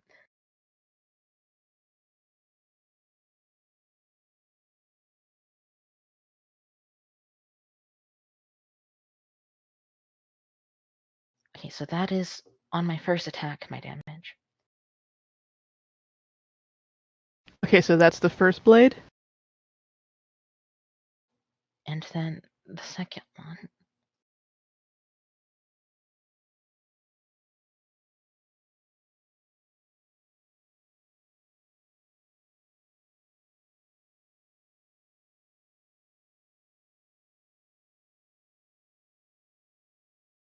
Oh, he's dead. So he goes and just falls over backwards. Still has the confused look on his face. And the two jackalwares that are closest that saw this happen, their eyes narrow and they look at you, Val, like, how dare you? Oh no. But they don't get to have their turn until after Silverfish. Hello. But I ask, how far are we from the cliff edge, or like how far are they from the cliff edge? We're not on a cliff face Oh, per okay. se. We're on a slope, and so some of them are upslope, and some of them are downslope from you. So, like the ones behind you are downslope, and the ones in front of you are upslope. So it's not steep enough that they just fall. All right.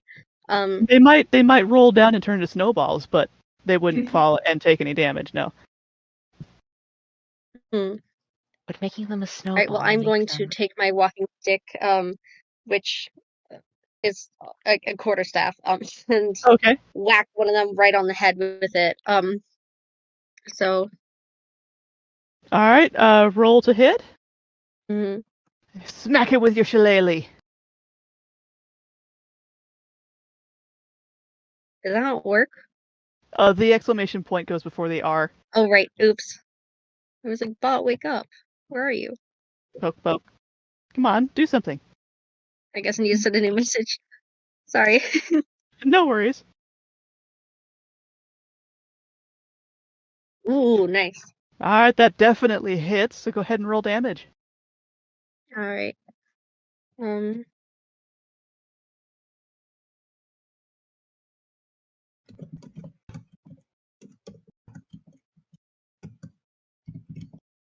Okay, not bad. Alright.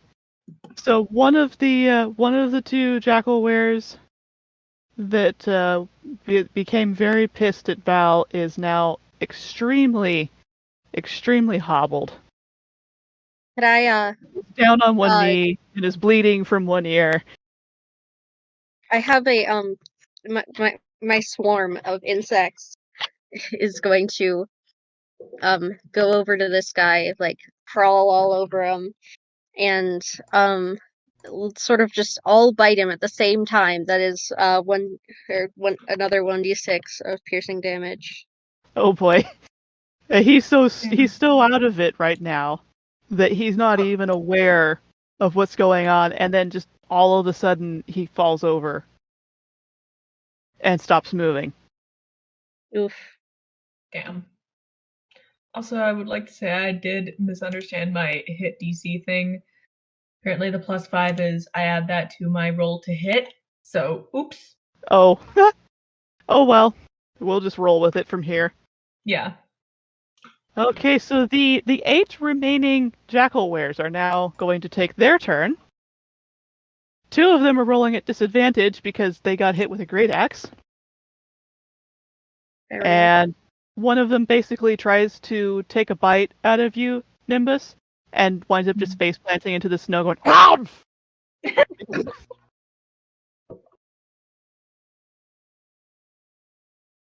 The other one does in fact manage to bite you.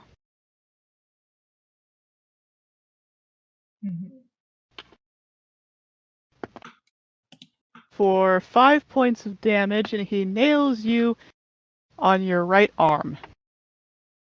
Mm-hmm. Here we go. That is okay. Are the injured ones doing any damage to us? Yes, one of the injured ones is the one that just bit Nimbus. Alright, I'm probably gonna try to get rid of 2 of them in my next turn. And 2 of them are already dead. There's one very, very pissed off one that's going to go after you, Val. Oh no. Because he's very, very pissed off because you just killed his buddy who was standing next to him.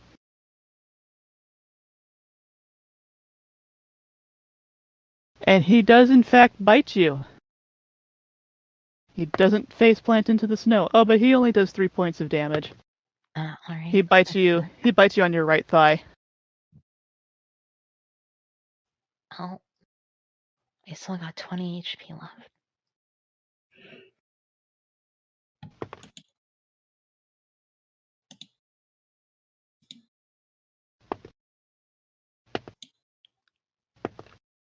Also, is anybody Alright. next to the one that came up to me? Or is it just me and that one?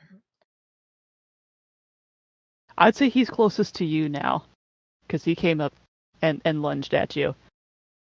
Okay, and the rest of them apparently haven't been eating well because they got terrible rolls, and they all also failed to do anything other than flail around. Maybe that's A my lot of food up problem. on the mountain, I guess. So it's not just the dice bot that's being a pain. Even my dice are giving bad rolls right now. And it is now Ego's turn. All right. So, give me an overview on the positions of the jackal wearers. Okay, so 2 of them are dead. 2 of them are severely wounded, and they're all rolling at disadvantage. And one of them is now like right up on Val, but the rest of them they're still kind of trying to maintain their encircling positions, trying to keep the group trapped. All right. For the twin spell meta magic, do you apply that? You apply that before you do your rolls, right? And then you'd roll them separately, right? Oh wait, Ego, do you have any like do you have like any spells that can what is the like just make them not be able to do anything on their next turn? I don't seem to. Let me double check some of my level 1 spells. Like tripping on ice and stuff also counts as them losing an action. Yeah, because then they're prone. Which, come to think of it, this guy fell I over. don't seem to, but I was so for twin spell meta magic, you apply that before you do any of the rolls, right? Yeah. And you roll them separately or the same.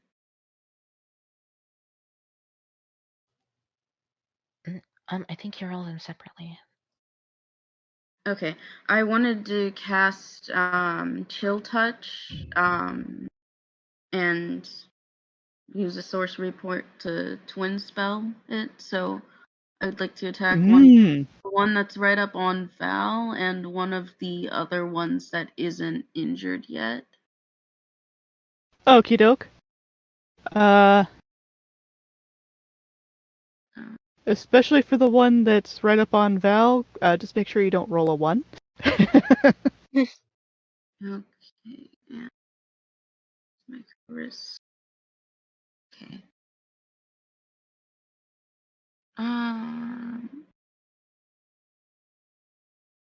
Spell attack rolls would be adding my spell casting modifier. I haven't played spell casting in a while.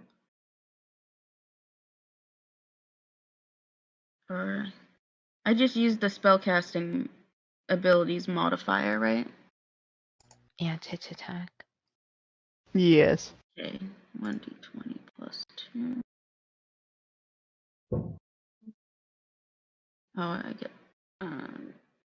I'll just roll them separately. So it's the first one. Oh, and that's the second one. Oh, you gotta. Oh, The Okay. first one being the one that fell. That fell. Well, you get like an absolute perfect shot on the one that's right up on Val, but both hit. All right, let me roll the damage. And oh wait, what's their DC? I forgot to ask. Their AC, I mean. 12. and then you add the spell attack bonus, right? Yes. Okay, so 1, 8, and that's necrotic damage. Ooh. Okay, they both hit. You said. Yes. Okay, I'm just going to do it like this because it's easier on to do it twice. Oh, the attack bonus is to hit. The Oh. spellcasting ability is for damage. Oh, okay. Well, then I guess I would add 2 to those instead. Do you want me to just re-roll those? Yeah, go ahead. Okay.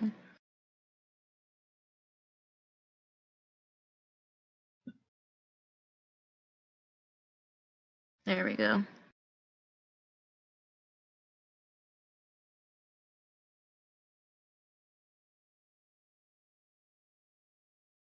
Alright, so because you rolled a 20 to hit on the one that was targeting Val, I'm going to put the 10 damage on that one.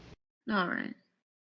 And the other random one will take the 3. Alright. Now, is And there any additional effects that these spells apply?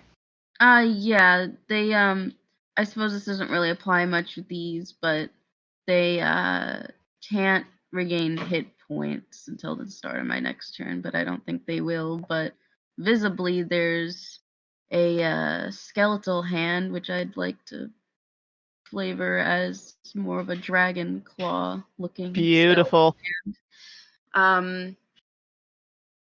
Just clinging to them. Nice. Cool. So now they're going because they're being grabbed by a skeletal hand. And they are going to start looking for who the hell is attacking us. Hey, wait a minute. Where did the one that disappeared go to? Mm-mm. Wait, But thankfully, it's not their turn, so you don't have to worry about that just yet. And now we're back to Nimbus. Okay. So one of the 3 that I damaged is prone, right? Also, Yep. wait, can I just say something real quick? My blades are thrown, so if I try to attack it when I'm next to it, it's probably going to do an attack of opportunity on me. Although it might be sufficiently distressed, it may not think of it. Oh. Or wait, can I wield these without throwing them? I think I can. At any rate, it is Nimbus's turn. Mm-hmm. Okay, so one is prone, one bit me, and one is hobbled. One is prone, one bit you, and one is dead. Oh, one is okay. Is the one who bit me hobbled, or Yes, because you Okay. You whacked him good. okay? I'm kind of tempted to bite him back. Would that count as an unarmed strike? Yeah. Yeah, because Okay. you're not using an unnatural weapon. You're using your teeth. Okay.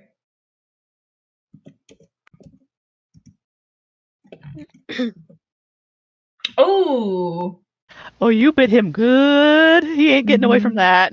Yeah, and that would be 4 damage. Big chomp. Because, yeah. Now he's particularly out of it. He's like, "Woohoo! What was I doing again? I don't know. Ah!" Is he Okay, stunned so or dazed? but he's already got disadvantage because he's hobbled.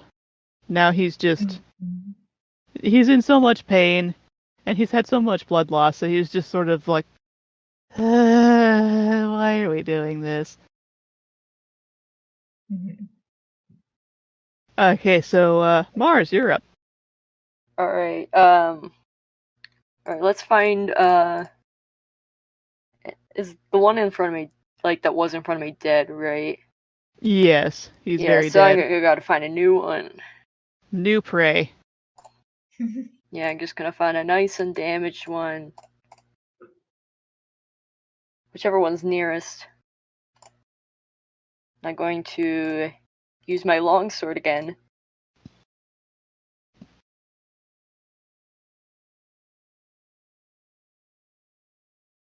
That's much That's better. a hit. That's a hit. Yeah. Alright, I'm going to use a spell slot to also use Divine Smite. Oh. So let me roll the Smite. numbers. Wait, what is the alignment of the hyena? Or the jackal wears? The jackal wears. They're chaotic evil. Wait, does the alignment do anything for smite in 5e? I don't think so. I don't know. If the I'm target pretty is sure it doesn't. undead or a fiend, then it does add an extra d8, but that's it. Yeah, alignment isn't really relevant to anything as far as paladin and cleric stuff goes anymore. I don't think, other than like, typically aligning with deities. I don't think any of like their abilities have to do with that in 5e. Alright.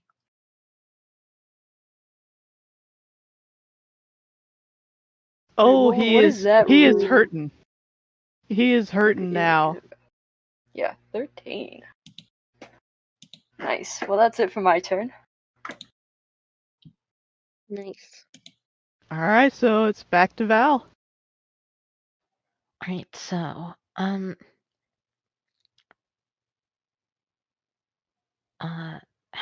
many of there are there left?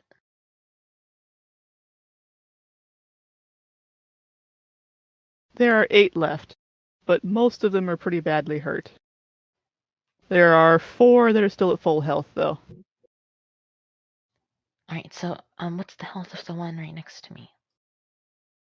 He has half his HP remaining. Okay, do I have advantage on it, or is there anyone flanking it? Let's see, where is everybody? No, I don't think there's anybody flanking it, but because you're like right up in his grill, because he just tried to, well, he did just bite you. I would say, given the fact that he's somewhat compromised in his position, that you could probably have advantage.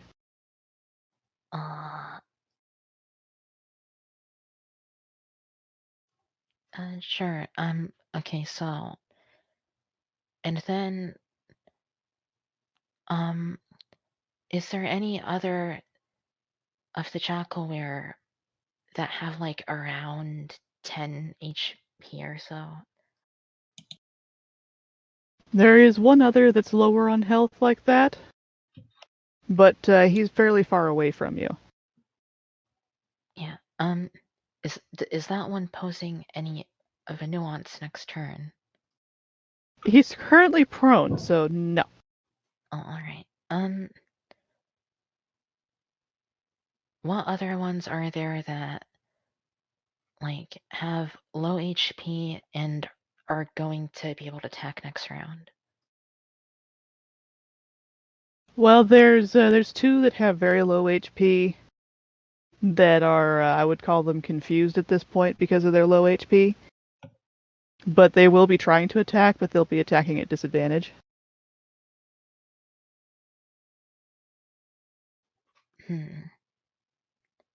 Okay, so I'm going to use my main action to attack the one right in front of me. And I will be grabbing my psychic blade and doing it melee. Okay.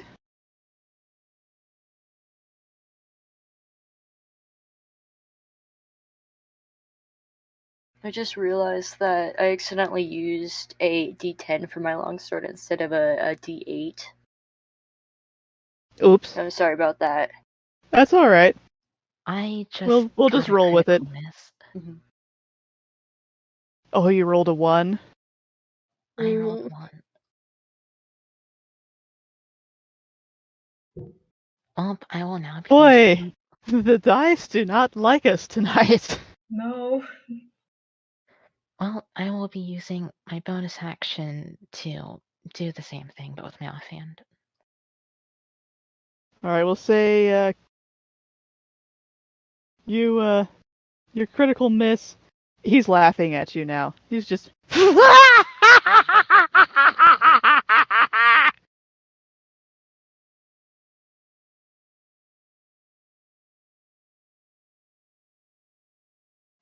Okay, but the other one is now very dead. So we now have 3 dead Jackalwares. He takes your psychic blade right in the chest and just over he goes. Wait, what? Wait. Didn't I miss again? Oh, that's right. You're rolling to hit, not for damage. My bad. Yeah, I missed the first time, and I think Okay. I missed Yeah, and again an 8 is not enough to hit. No. Sorry about that. That was my bad. Well, I tried, and I did not do any damage this round. No, but now we do have one Okay. that's just laughing hysterically because you missed while he was right next to you. So And I missed twice. he's probably laughing so hard he hadn't noticed that. Okay, so it's Silverfish's turn again. So how deep is the snow here? It's mostly ice and rock here. The snow is very dry and it's mostly getting blown around by the wind, so there's drifts in places, but it's not particularly deep. Oh, it doesn't count as difficult terrain.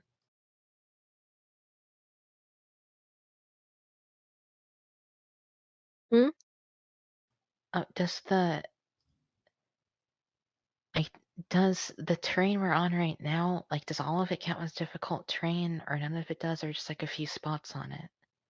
I'd say since you left what was an excuse for a path and went into something even rougher, that yeah, everybody's on difficult terrain here.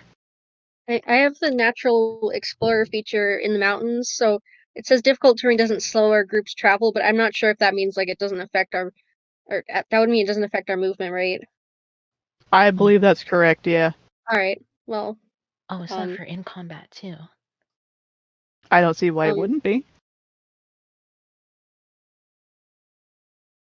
yeah. So, sorry. No, you're good. Well, is one of those snowdrifts within like, oh, actually, it doesn't have to be very close to me. Never mind. Can I animate that or use shape water to animate that snowdrift and make it like whoosh over and collapse on one of the Jackalwares that's still standing up? Oh, I love it. Yeah, I'd say there's probably a snowdrift at the bottom of the hill you were climbing when they surrounded you. And so that's probably close enough to where you are that you could do that. It just says within, oh wait, 30 feet, yes. Then definitely, yeah, you would be able to reach it.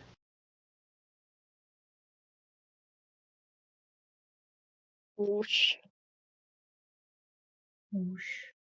Alright, so now we've got one who is, we'll say also a disadvantage and prone because he's under a pile of snow now.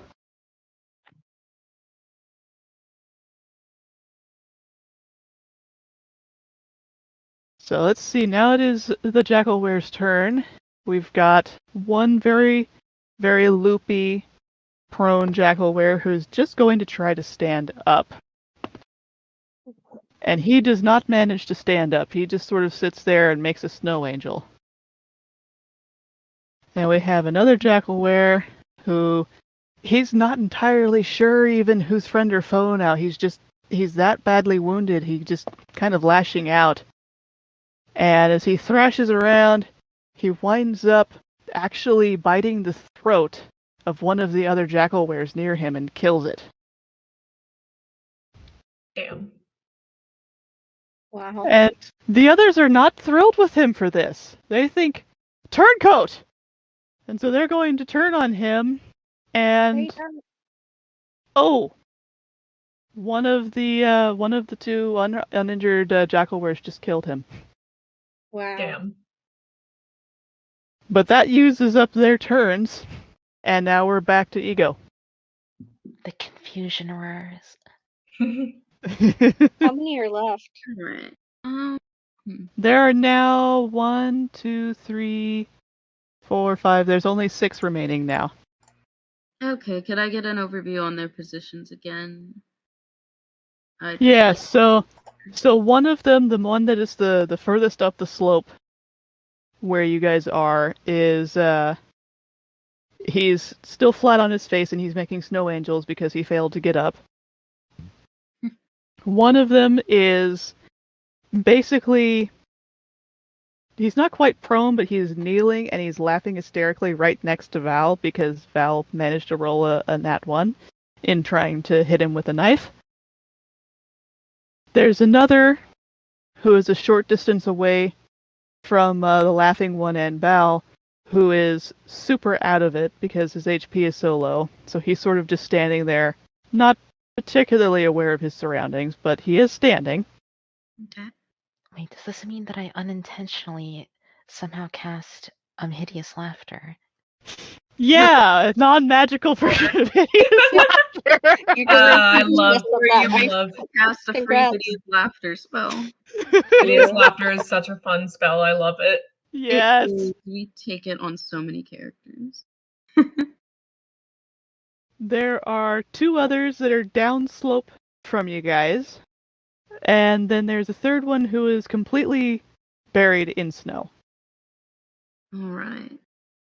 The ones down slope. The ones that are down slope, are they still fine for the most part?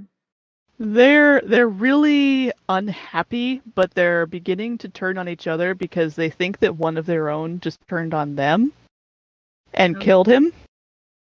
So they are a little on the pissed side, but now they're not entirely sure where their loyalties lie with each other. Okay. So they might start fighting each other? Yeah, you might be able to give them a nudge in that direction.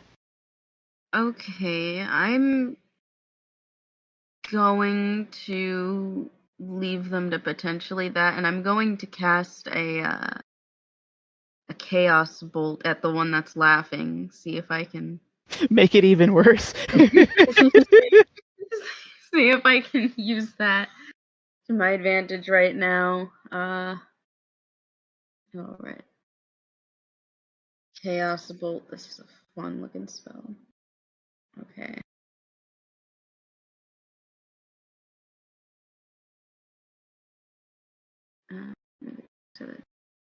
Okay.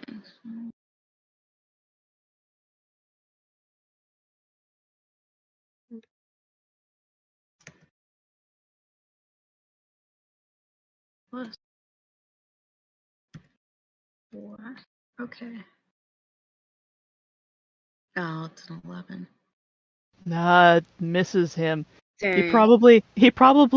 He was laughing so hard you aimed for his head, but then he doubled over with laughter just at the wrong moment, and so your attack just flew over his head. Oh no. Should I still roll the damage type to if you want to make any effect, or should I just leave it at that? We'll just leave it at a miss. If it had been a critical miss, we might have done something silly with it. All right. So, Nimbus, you're up. If it was a critical miss, it would hit me instead. I mean, that would be the cheap way to do it. True. Okay. So is the one laughing behind me? Yeah, Val's kind of between you and him, but not completely. He is Okay. more or less behind you, yeah. Okay. And what of the one who had face planted into the snow? Is he up again, or? No, he's making snow angels because he couldn't get up. Okay. And he's still more or less in front of you. Okay, can I just bring my axe down upon him? Sure. And I'd say roll this with advantage because he is prone. Mm-hmm. Okay. Okay, so you hit for sure. Okay. Mm-hmm. And what do I roll for the damage again? Okay. Okay.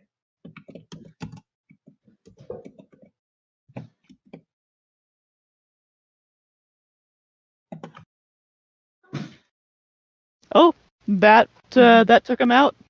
He is no longer making snow angels. He's just laying there. I feel kind of bad now, but Aww. But I mean, they are chaotic evil jackal wares. yeah, They're just badly Yeah. injured chaotic evil jackal wares. Just I think if vibing he was though. more aware, it wasn't even trying to Jaguars can kill have us. fun too. That's just true. Yeah. Yeah. Oh.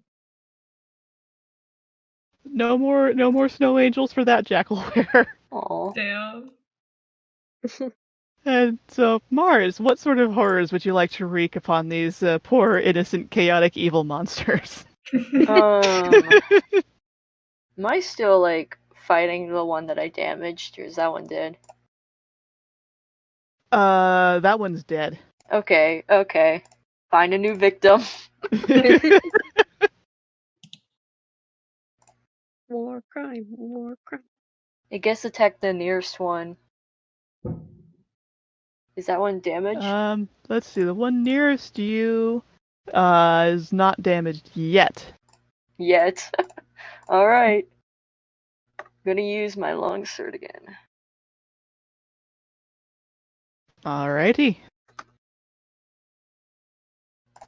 Ooh, Oh, 24. Jesus. Whoa. Alright, I'm gonna use Divine Smite again. Make him suffer.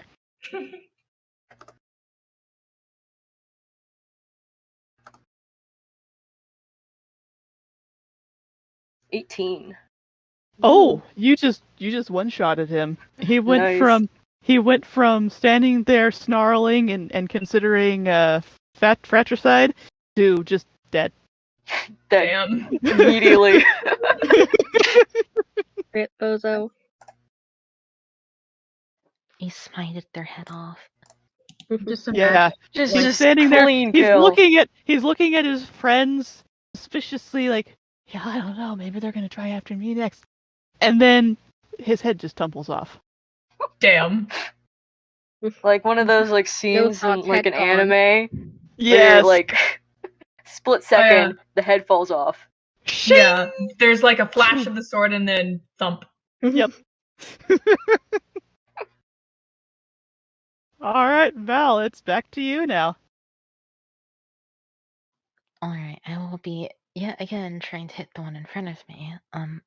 Who is experiencing a non-magical form of hideous laughter.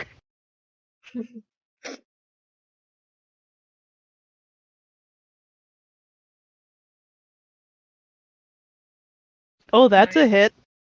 Ooh. So close to critical.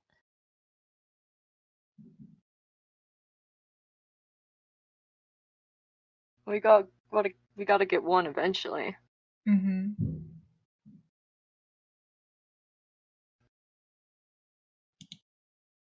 Should I add my sneak attack?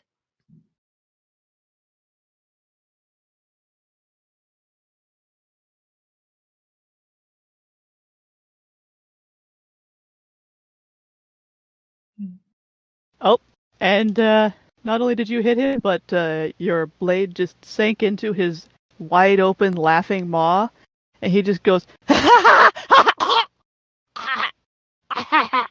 Owie. and just, and he's dead. Set him up for real. Damn. But he died laughing. At least he Good for died him. happy death. At least he was happy in death. Maybe he shouldn't have laughed so hard. He could have gotten away. Alright, and I will use my bonus action to, what are, currently which ones are the ones that pose a threat? Like for the next round? There's only really one that poses much of a threat, because one of them, his HP is so low that he's going to be rolling at disadvantage. One of them is still trapped under a pile of snow, but the third one is still up, and he's less suspicious of his comrades because most of them are dead now, and he's thinking about trying to kill the rest of you again. Alright, well, I will be throwing my, wait, what do I even call it? Like, I'll be throwing a psychic blade at them. Alrighty.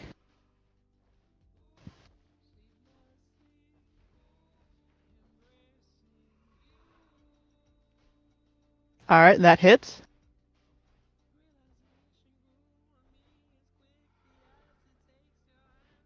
Is there anyone flanking them or like next to them? Not at the moment. He was the furthest away from your group, so he's kind of alone. Oh,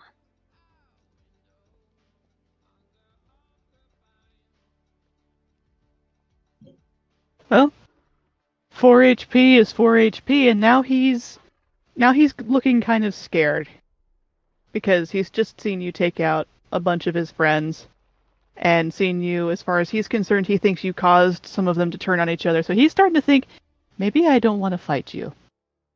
I use my psychic powers. But it's not his turn, so he doesn't get to decide yet. It's Silverfish's turn. I haven't thought of that. So there's What only one that's still like standing upright. Yeah, there's one that's under the snow pile. There's one who he's alive, but he's at disadvantage because he's so low on HP. And there's one who's reconsidering his life choices. Cool. The one that's low on HP, I think I'd also like to hit him with my quarterstaff. Bonk, bonk on the head. Bonk. Alrighty. Boink. Bonk. Sorry. Bonk. Was it one like gif of like a dog bonking okay. someone? 17 to hit. Oh, there it is. There you go. Bonk, bonk, bonk, bonk. Yes, exactly. Yeah. Go ahead and roll damage, because that's a hit.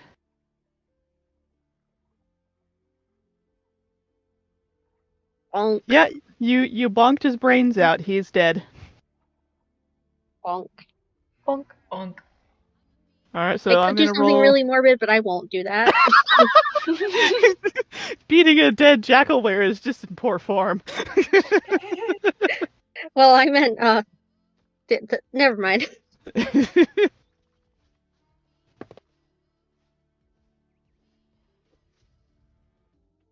Alright, so the two remaining ones, the one that was trapped under snow, he manages to free himself. So he's back in the fray. And the other one, he managed to overcome his desire to flee, but because he is so hesitant, he chose not to attack, and he's just sort of watching you cautiously. So that's their turn, and we are back to Ego.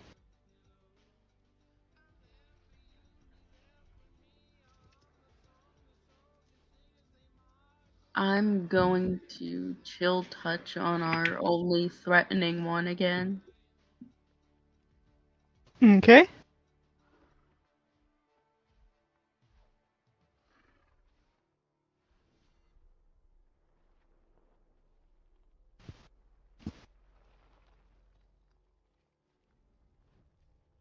I think I have a +4 on that.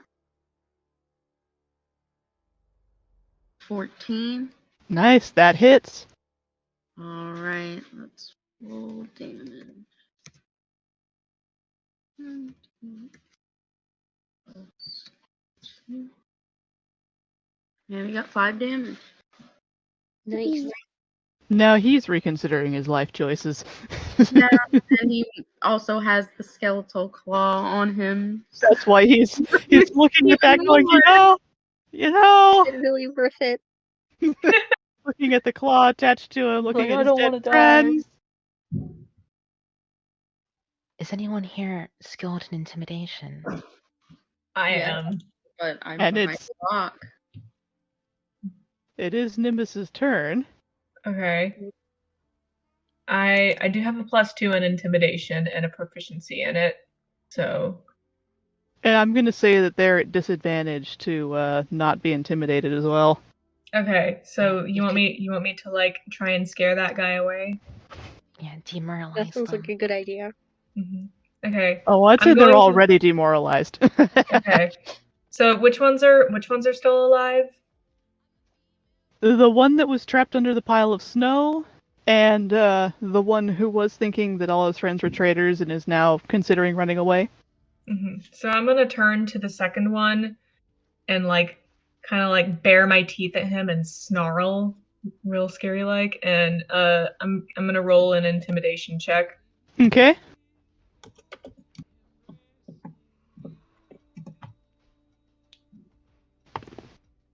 Well, he just rolled a 2, so he's intimidated, and he's going to just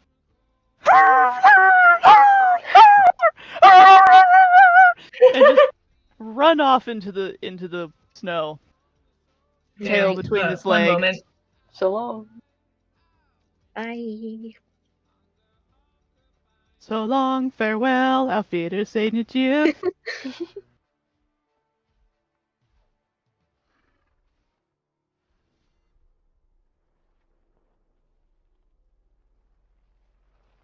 Sorry, I had to talk to my mom real quick. What happened? He ran off. You successfully intimidated him. He was already on the fence about sticking around, and he just took off into the night. No. Gotcha, He's just gotcha. gone. He's just out of there. Which leaves you with only one, also very nervous Jackalware to deal with. You gonna stick around too? Or are you gonna leave with your friend?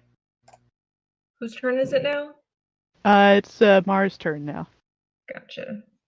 No, and I'll try scaring this one into leaving.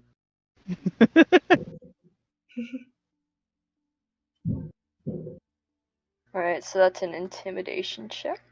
Yes. Dang! Damn. Oh no. I'm not having a good day here. No, he is not. He is not sufficiently frightened. He kind of looks at you like, yeah, I know you're scary. And your point? And the point would be that it's Val's turn. Alright, so how many of them are left? Just the one. And Oh. he's looking like he's shaking in his boots, but he's looking after his friend who ran away in disgust. Well, they're next to Mars, right? So, should I have sneak attack?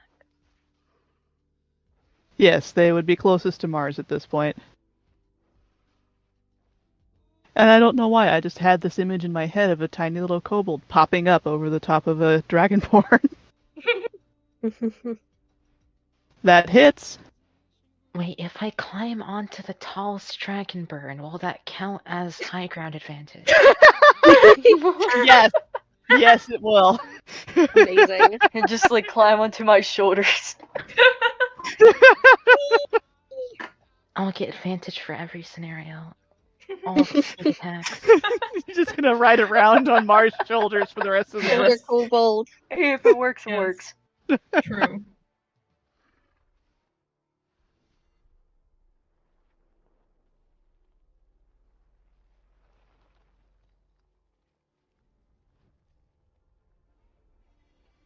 Oh my.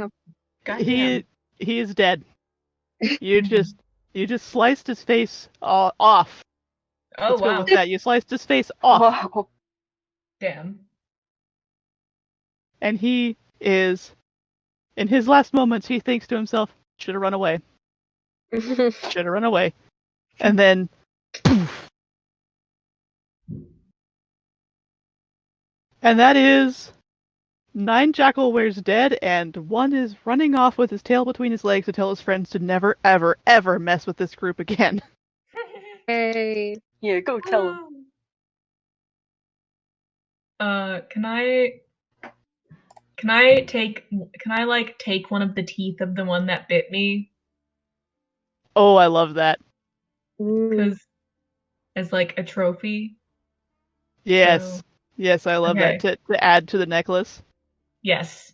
I love it. I could take the Jaguar's head, but I don't know if I have room for that. Fair. Excuse me, why is there a snout poking out of your bag? Don't question it. And Yeah. I'm actually going to call a intermission for a little bit so that people can get water or use the bathroom or whatnot, since that was a Right. fairly long session there. Mhm. And Sounds good. back in say 20 minutes. Okay. Cool. Alright. Alrighty. Mhm.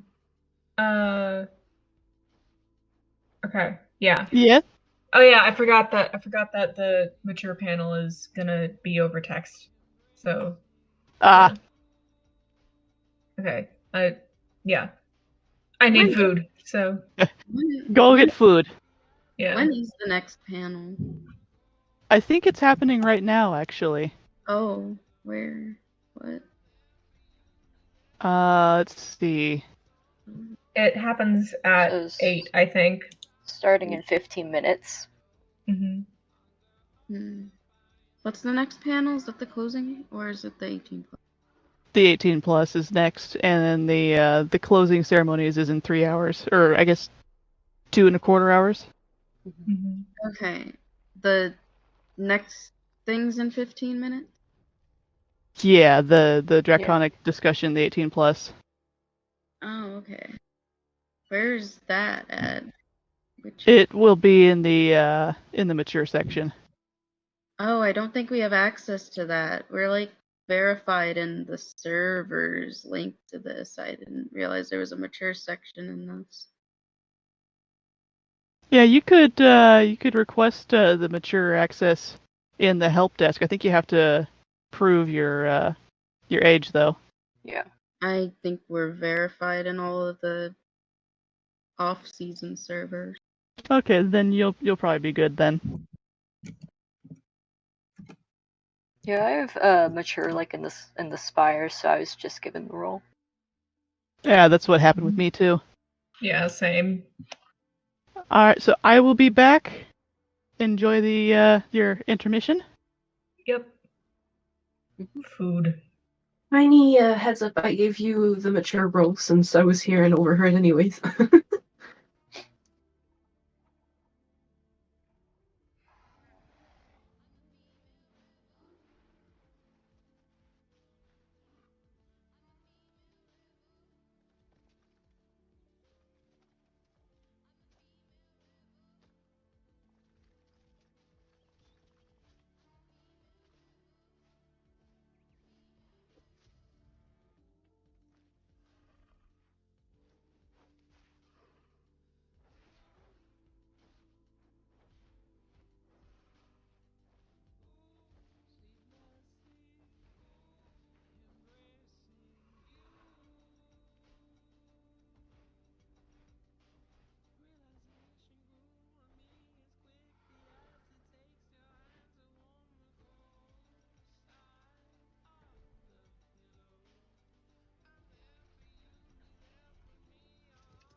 No. Yeah, I'm here. Hello.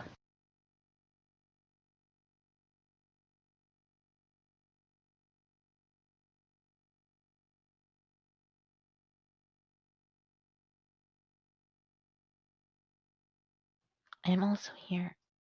Hi. Hello. Hi. Looks like we lost Ego. Mm.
Oh, Truck. Yes? What is the experience that we got from the encounter? Let's see. Are we doing it experience based or just like progression based? We're not doing experience based, but if you'd like to know the EXP, I can figure that out for you. Oh, Because it's just a one shot, we won't be leveling up. I see. Not even once.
Okay, I'm back.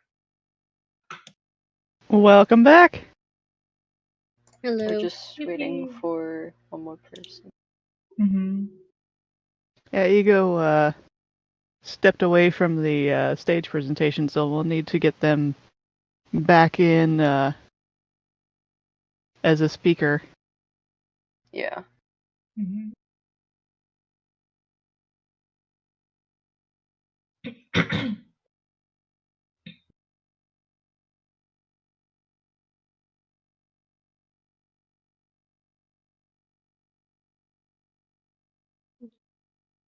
I'm very sleepy.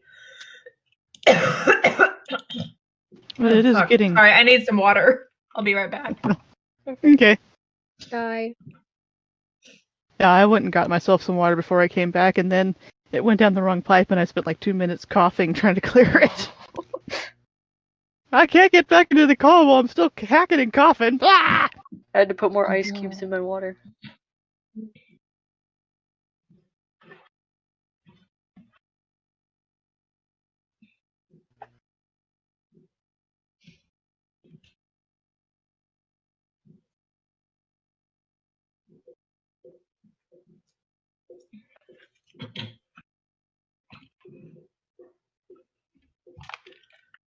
Okay, I finally put an actual jacket on because I have been cold. Sorry. You're fine. Comfort is important. Mm-hmm. Yeah. I also got myself some snacks. Nice. Snacks.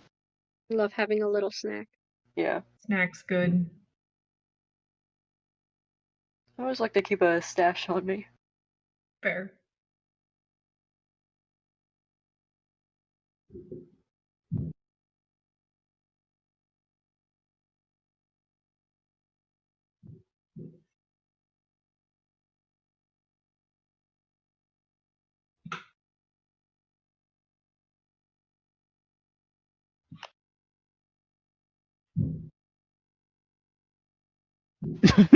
Oh no.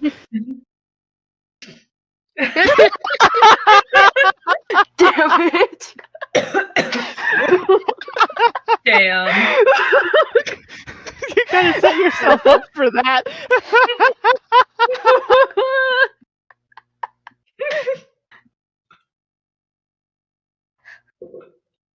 Oh look! I did just a tiny bit better. Hold on. Okay, I think I can do The better. chances. Nope. Oh, yay! We tied. I think we are capped at 26. Yeah. What are the chances of that? I mean, I guess. Luck is not with us today. Nope. Even my metal dice have been rolling low for some reason this whole session. Hmm.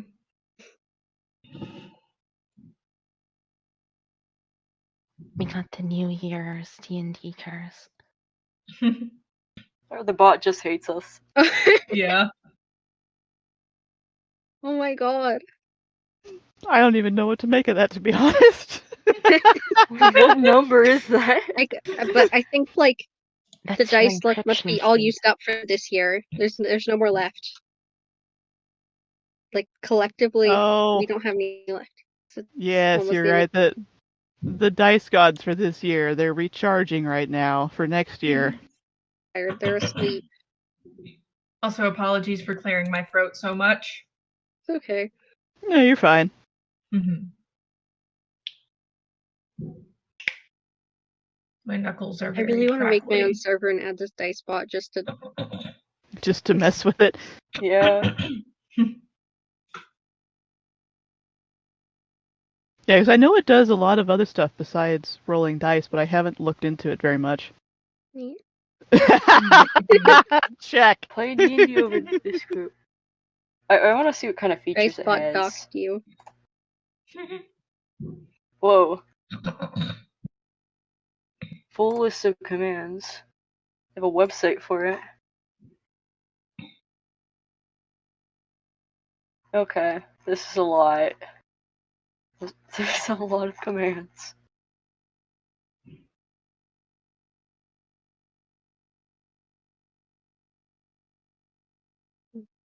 One of the features, you have to connect it to your D&D Beyond thingy in order for it to work. Oh, Yeah, That's not variety. going to work for me because I boycotted D&D Beyond when Wizards of the Coast started being jerks. Mm-hmm. Yeah, Fair. I also I've never did the used it. same. It has a lot of really useful tools, yeah, it but locks a Yeah, lot but of stuff behind a paywall, though. yeah, but if you really yeah. want to get the most out of it, you got to pay a subscription. And I'm like, hey, nah. Yeah, one of the big reasons I started getting more into Pathfinders because, like, everything is like you can just freely do everything. Like, there's like Pazio doesn't really care. They let people like make their own stuff without trying to monetize it. So you can have like all of the source books in like this path builder thing and just make everything out of all the source books without paying anything. But with D&D, I've been trying to look for a place where they have multiple source books, so not just the core game. But I couldn't find anything that was free. Mm. If we wanted to play like a race, say like a lizard folk, but we couldn't because we didn't have the book, we would like remake it in homebrew so we Yeah, could that's play what as I it. would. Yeah, that's what I've kept doing. There's a resource I've been using that's like, hold on. This is what I just use. It has like everything, I think. Oh, nice. Bookmarking. Yeah, I use this website for like checking spells and stuff. Mm. But I think it has non-core books stuff in it. Oh, you know, Nice. the Wikidot has everything, I think, from all of the versions too. It just I have to do all manually. There's nothing automated that is free for D&D 5e as far as I know. Which That's does true, make it yeah. harder. That's the thing that's nice about D&D Beyond is if you're just getting into it, it cuts back on the amount of learning curve for you. Mm-hmm. Because it's like, I still don't know half the stuff. I just know it well enough. Yeah, Yeah. and it's just really easy to make a character sheet with it. Yeah. What Ego says, I mean, I feel the Wikidot and that serve the same purpose, I think, but like I guess there really isn't anything automated like that does everything for you without paying for it. Yeah. My only caveat with D&D Beyond is I really don't like how when you export it as a PDF, they kind of change the format and it looks more like a Google Docs spreadsheet than um, a D&D character sheet. Mm. I think somewhere on my computer I do have like a PDF of the player's handbook. Yeah, I was wandering through Reddit one day and came across somebody dumped a link to PDFs of all of the major manuals. Nice. Mm-hmm.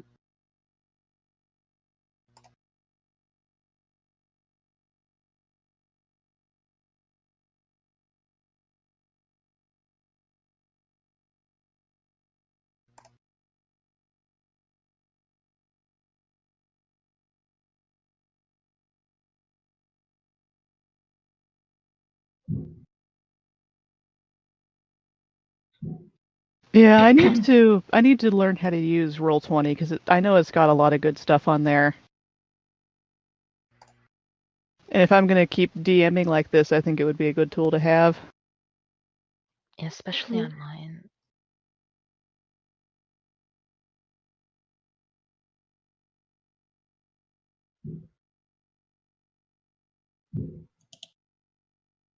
Tried searching on Reddit and I just found like someone combined 7 of the rule books into this like giant ass book.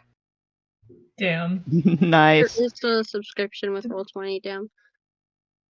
Oh, Holy shit. My God, it's amazing. Lord. Oh my goodness. Mm-hmm. And I thought flipping through them already was tough. Yeah. I just mean like if it's free and there's a paid version, there's probably still like features locked behind a paywall, sadly. But I've also found like a lot of people have made their own like Google Sheets where it does like the math for you. That's what I tend to use. Oh, that's nice. Yeah.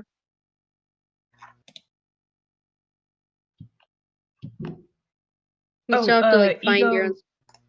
Ego has Tell's hand raised, by the way. Yeah, unfortunately, since I'm not a moderator, I can't do anything. I did at Kenna because Z's in the audience, but I think Z might be AFK. Oh, Yeah, I would have thought that. or Oh, Yippee! woohoo! Just a chorus of yippies. I'm free from my prison. yeah, so I was saying, no, it's okay. All I had to do was kind of use their assumed name that and say people- appear. like people on the stage, like would just be able to allow people to speak, but it's not. Alright, what are we doing? We're yippieing at the moment. I wouldn't mind if this expanded into like multiple sessions, by the way. Yeah. Yes, please. We've been desperate for something fun to do. Yeah. Yeah, if we needed to like cut into multiple sessions, that would be fine with me. Yeah, we because have nothing to do at the moment. I am free 24/7. I am realizing that I may have made this bigger than I thought. Yeah, I mentioned that because I am getting to be very tired and have a bit of a headache right now. So yeah, maybe that's like I'm that's willing no to, fun to play D&D when you've got a headache. Yeah, I'm willing to keep going, but just like for the sake of like not of people also being able to spend time with like family and friends on New Year's Eve. It might be a better idea to cut this into a couple sessions. Yeah, let's. I have my notes and everything of how far we got. So,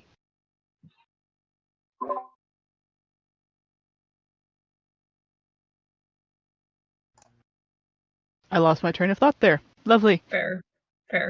Yeah. I can relate. But so. Yep. I was like, what was I talking about again?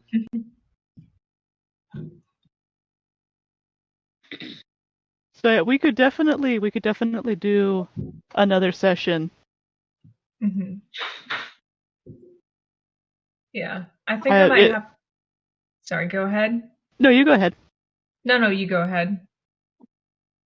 I'd have get to. Stuck in a loop. Yeah. No, you.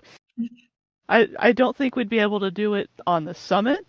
I don't know if we still want to record it and have the sessions uploaded later because it's the continuation of this session. Oh my god, Draconic Summit D&D series. Is a podcast right now. Let's go! Let's go! Yeah, just imagine a series of Draconic D&D sessions. You've achieved a dream. Yes. It would be glorious. Very. Is everybody here? I think everybody here is in the Celestial Spire, right? Yeah. Yes. Gotta drag that up our server list. Yeah, I am. So we could, even after the summit is over and this server is put in read-only mode, we could continue to plan out a day to do that. Yeah. Yeah, that works. It's a D&D server now. You know, I do remember there was a period of time, like a year ago, maybe a little over a year ago, where we had talked about having a Spire D&D group, but it was like, it just kind of never got off the ground, and I know Lunath eventually took down the channels for it because they were just taking up space. Yeah, I think I might have to call it a night because I am really tired, so. Okay. Yeah, that's Yeah, fair. Yeah, that's we that's I can. feel like interesting. it's also a good place to Okay. stop with just defeating them. Yeah. Yippee. Yeah, we've just had a victory. I think. Yeah, that's a good way. Can we level up? So everyone here is okay with just continuing another time and like having multiple sessions. Yeah, Yeah. Oh yeah, I'm that's good with fine. that. Cool. Yeah, I'm good with that. And Val, I Let's hadn't do ever that. originally planned on having leveling up in this because it's just a one shot. But I will evaluate it since it's becoming more than just a one shot, and I'll get back to you on that. Yippee! Hey, we're gonna multi-class if we're doing that. Ooh. Mm-hmm. Hee I like it. Nice. Yeah, I'm Yeah, it just depends on how craving. many times we'll level up. Hmm. What I'm is just web? craving a web. Okay, I'm gonna go now. It God. lets All you. right. I get to hope your become Okay, headache bye. goes away. Spider-Man. Sorry. Bye. If we level up, I'm becoming Spider-Man. Bye. Yeah, it lets you like put like this big web on a bunch of enemies, and then they get tangled in it. Oh, cool. Yes. And then all the Amazing. dragons descend upon them and feast upon their flesh. Yes. Level 5, I get an extra attack. But yeah, I'm going to go now. Good night. Good Good night. night. Bye. Happy New Year's, y'all. Happy New Year's. Happy New Back Year. at ya. The only reason I'm craving levels because